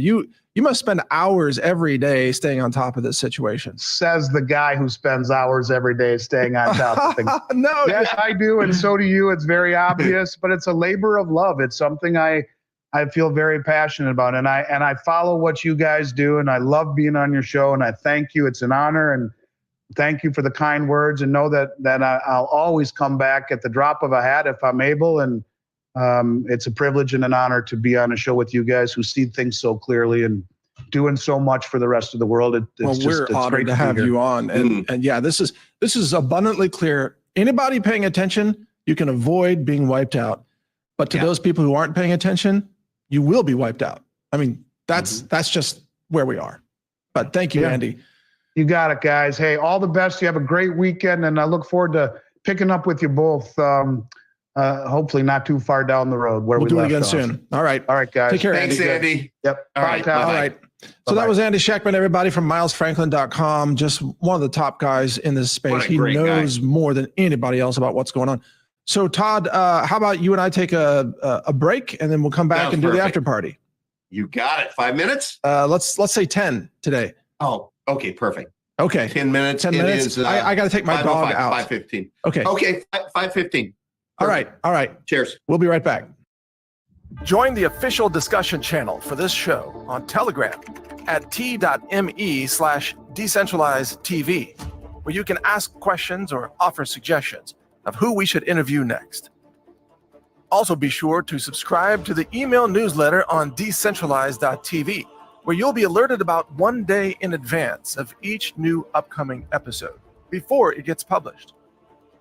On decentralized.tv, you'll also find links to our video channels and social media channels across all platforms, including Brighteon, Rumble, BitChute, Twitter, Truth Social, and more. Check it all out at decentralized.tv. All right, Todd. Wow. Look, you and I are both huge fans of Andy Schectman. And I remember the first time I saw him doing an interview, I think it was on Kitco. And I'm like, I got to talk to this guy. We got to get him on. And then that was, a couple of years ago. And since then, he's just been nailing it on everything, one after another. It's amazing. I mean, he's just like a spigot that is just always on. And the only thing he can do is divert it and let you allow to get a few questions. And I mean this totally positive. It's just he has so much knowledge and energy. I really think that it's just like this gift from God. It's going to come out. Yeah. And the key for him in life, I'm sure, is how to be able to manage it, because and you know what? It's not just spewing about nothing or saying the same thing twice. The guy just, it's like, whoa. Yeah. I wish I was half as smart. He's absolutely nailing it. And I should explain to our audience, if you're watching this after the Alosha interview, we had a double header today. So we interviewed Alosha, Linov, and then we interviewed Andy Schectman back to back. So this is the after party that we're going to put on both of them. But speaking of amazing people, Alosha is just super intriguing. We never have low IQ people on this show. We have the kind of people you want to hear from for hours, because they explode your world of possibilities. Yeah, just to borrow a little from the movies, we're like a box of chocolates, Mike. You just never know what you get when you turn on DTV. I mean, literally, you don't. I mean, I don't. Yeah. Every week, I'm like, who we can interview? And you're like, Alosha Linov. I'm like, who's that? and then I go down this rabbit hole of research, and I'm like, wow, that guy is a different kind of, brilliant. Yeah. Mike. Yeah, exactly. But what's amazing is all of this ties in together. I mean, all the guests that we interview, from like today, Andy Schectman or Alosha or others, it's Yeah. all about bringing power back to the local level, to you, your family, your community. Yes. Getting off grid, disconnecting from evil, nefarious systems, and reconnecting with nature and food abundance and love and Yes. truth. Like that. That's the Yes. common thread here. Yeah. Yeah. Well, in the interview with Andy, I talked about turning off TV, right? Turning on nature, turning on gold, turning on truth. And that's that it all starts with turn off your damn TV, Absolutely. right? Because you're not getting anything good from that. Nothing good comes from your television, I'm telling you. And so if you stop receiving that as an input, you're way ahead of the game. You're Yeah. way ahead of the game. And then I was just going to finish saying, Yeah, and then that opens yourself up to other inputs, whether it's from Andy or Alosha or Corey Indralat or Peter McLaughlin, all of these, these guests that we have had on, Mike, when you go back, it's just astonishing, right? And Yeah. each of them brings a different gift to the table. Absolutely. And you're so right that it's kind of like our job needs to be seeking out others like us and others who can water us, with their different perspective on life. And this is the whole point of why we have to have freedom of speech, Yes. because we need to be able to bring in all these innovative ideas and speakers that change people's lives for the better. And I would even say, Todd, that for people like we've been doing this show for about a year now, right? Yeah. It's been a year. Yeah. These people that we interviewed, lived in the area until the interviews, of course. And so just invite them over. We had the most. I think, well, the main part is over.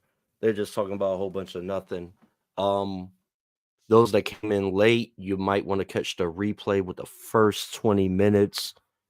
My man Bitter Truth was showing all the stock because at the beginning of this, they were talking about all the silver, and all the silver and aluminum is going up in price because those are the main commodities that the US needs for their fucking weapons. So might want to keep your eyes on, well, it's very smart people here. I know that, but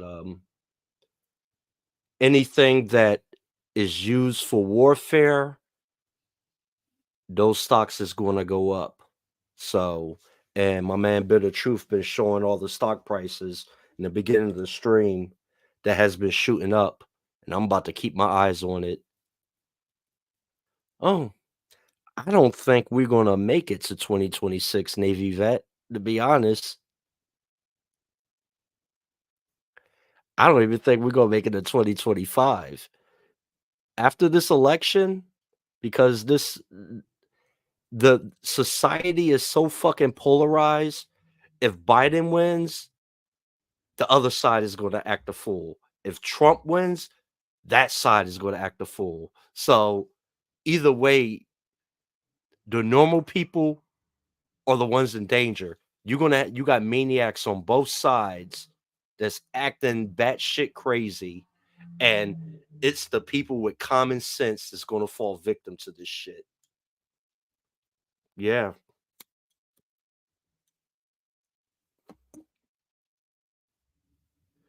Yeah.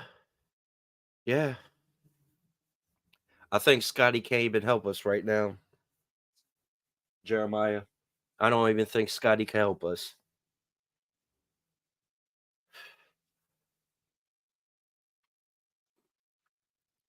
Not at all. It's we're fucking done. I'm telling you, get your food, get your weapons. If you can get the fuck out of here, you got your passport, get the fuck out of here right now. Get the fuck out of Babylon. The hooks is being drawn in all these beasts' mouth, and they're being brought to warfare.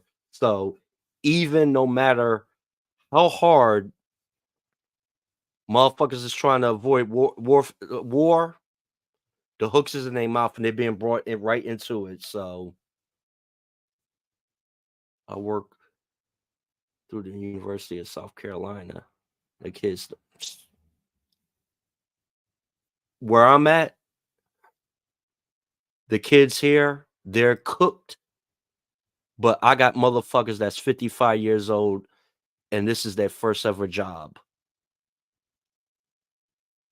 No cap. No cap. So society is done. This country is done. I was hoping my son could make it to 18. He's 13. Shit is scary. Shit is straight up scary.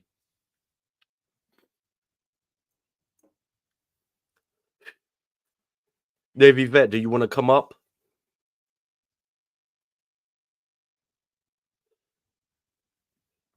Let me put the invite and see, invite, copy. If anybody want to come up,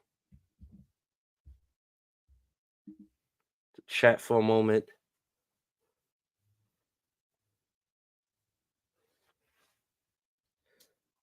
You think we're gonna make it to 2026 better?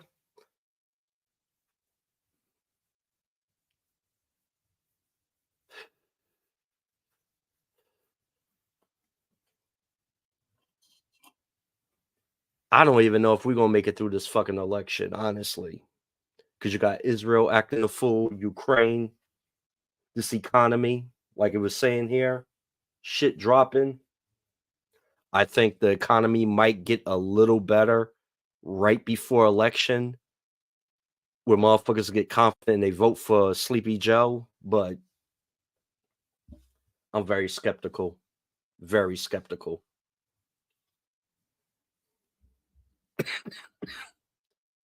Let me see.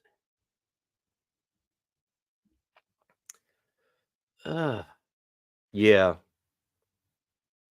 That's if Israel acts a fucking fool. But I think they got put. I think they got their wake up call last week.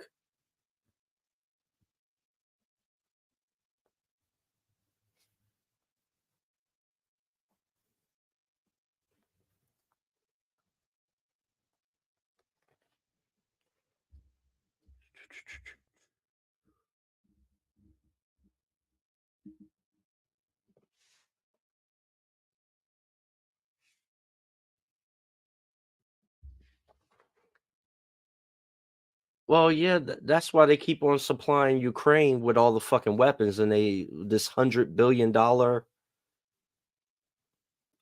stimulus fund for Ukraine and Russia, and then they fucking put in the thing to buy TikTok, and there's a slap in the face to everybody. All of us, we're here struggling, and they're giving billions and billions of dollars to Ukraine and Israel. And today at work, no lie, we caught 3 motherfuckers shoplifting, and they were all illegals that they shipped over from New York because they're shipping all the cats from New York over to Jersey now.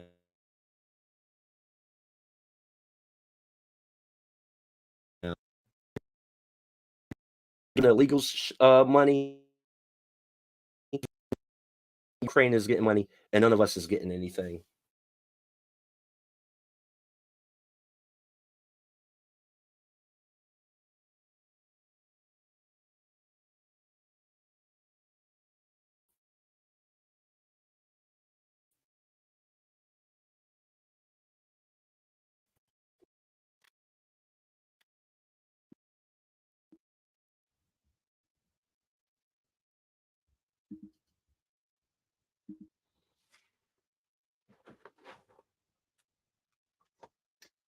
Well, some states is catching on. I think New York passed something, and I know Florida with that squatting situation, but I think it's a little too late because they got so emboldened and entitled. You're going to see mayhem backlash from that, but it depends. Like, if shit gets real drastic, you'll probably see a lot of illegals leave, but only time will tell. Now they're dropping, they ain't taking more. Well, you don't gotta worry if shit hits the fan. How old are you, Navy vet? We might be getting our call up back into service. The shit hits the fan again.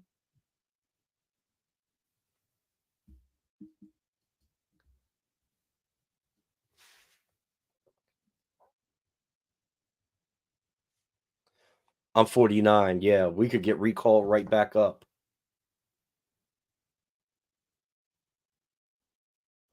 With this bullshit.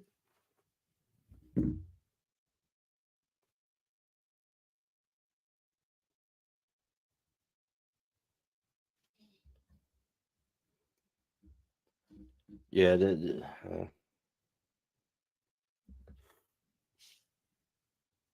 very interesting times to be alive. I could tell you that right now. Yeah, man. Like when this shit happened with Ukraine, 5 of my buddies that was in the Marine Corps, they had got recalled. So and now they getting I know it's the Air Force, they started where they're getting a lot of people that retired and they're calling some of them back and they offering people contracts for extra 4 years, try to give incentives.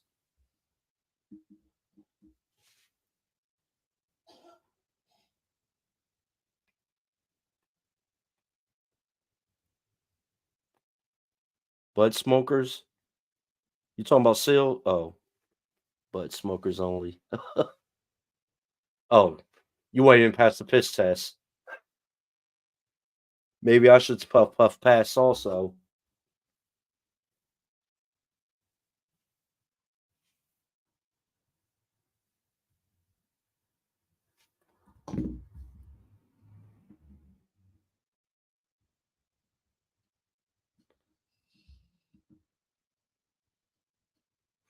You smoking right now?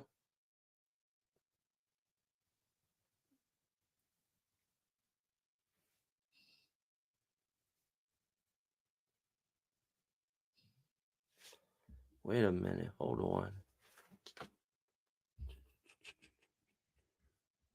Where's the thing at? Banners, comments, private brand.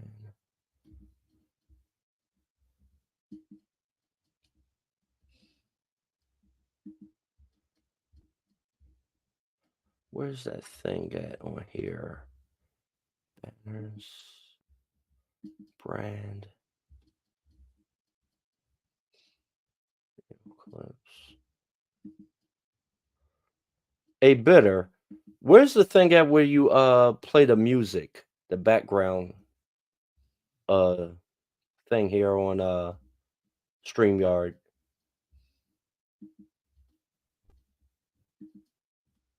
Will you be having your tunes at? Where's that at on here?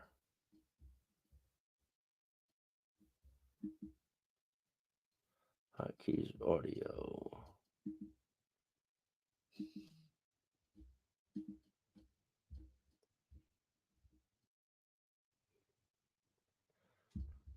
All right.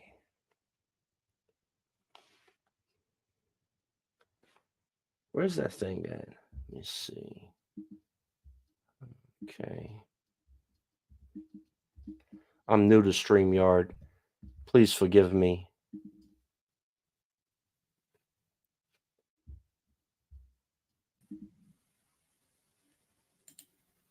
Yo, bitter.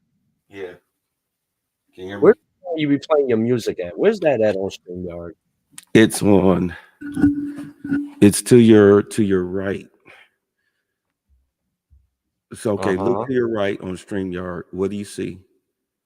Comments, banners, brand, private chat. Brand. Go to brand. Yeah. Let's scroll down.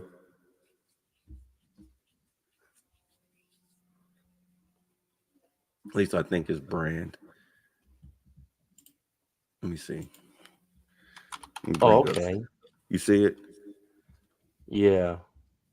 Okay. Thank you. No problem. Thanks. That'll be $2. That's two Okay, I you owe me, sent you. Junior. Wait. That's two you owe me, Junior. Is that 4 I owe you now on Cash App? Oh, just two. You know, it's a Star Wars. It's a Star Wars thing. There you go. Bring it down to 20, so you don't drown yourself out. Bring your sound down to 20.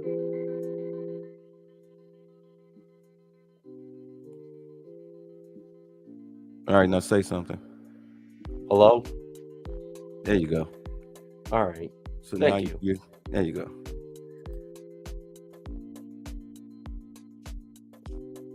Thank you guys for showing up. I'm about to take my goofy ass to sleep because I gotta get up early, go to work. I'm gonna try to do a stream tomorrow because there's another video I want to play. I try to leave the dick and pussy politics to the other guys, and let everybody else bang on the beast. I'm trying to get this information out. I know, it's good entertainment, but this current landscape with society and where everything is going, I think right now we all gotta get the best information out to everybody so they get prepared. Those that want to play around, they're gonna be playing around to their death. And I've been trying to warn plenty of people. Bitter Truth been doing this thing, and like Ohin and Black Ram with this crypto. I think a lot of people need to take a little time off from the dick and pussy politics and get ourselves best prepared as possible, because when shit hits the fan, it's going to be survival of the fittest. So I'd like to thank all of y'all for showing up. And hold on one moment.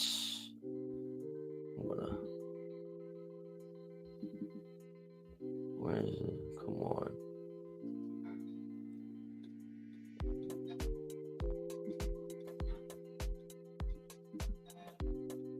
Thank you very much.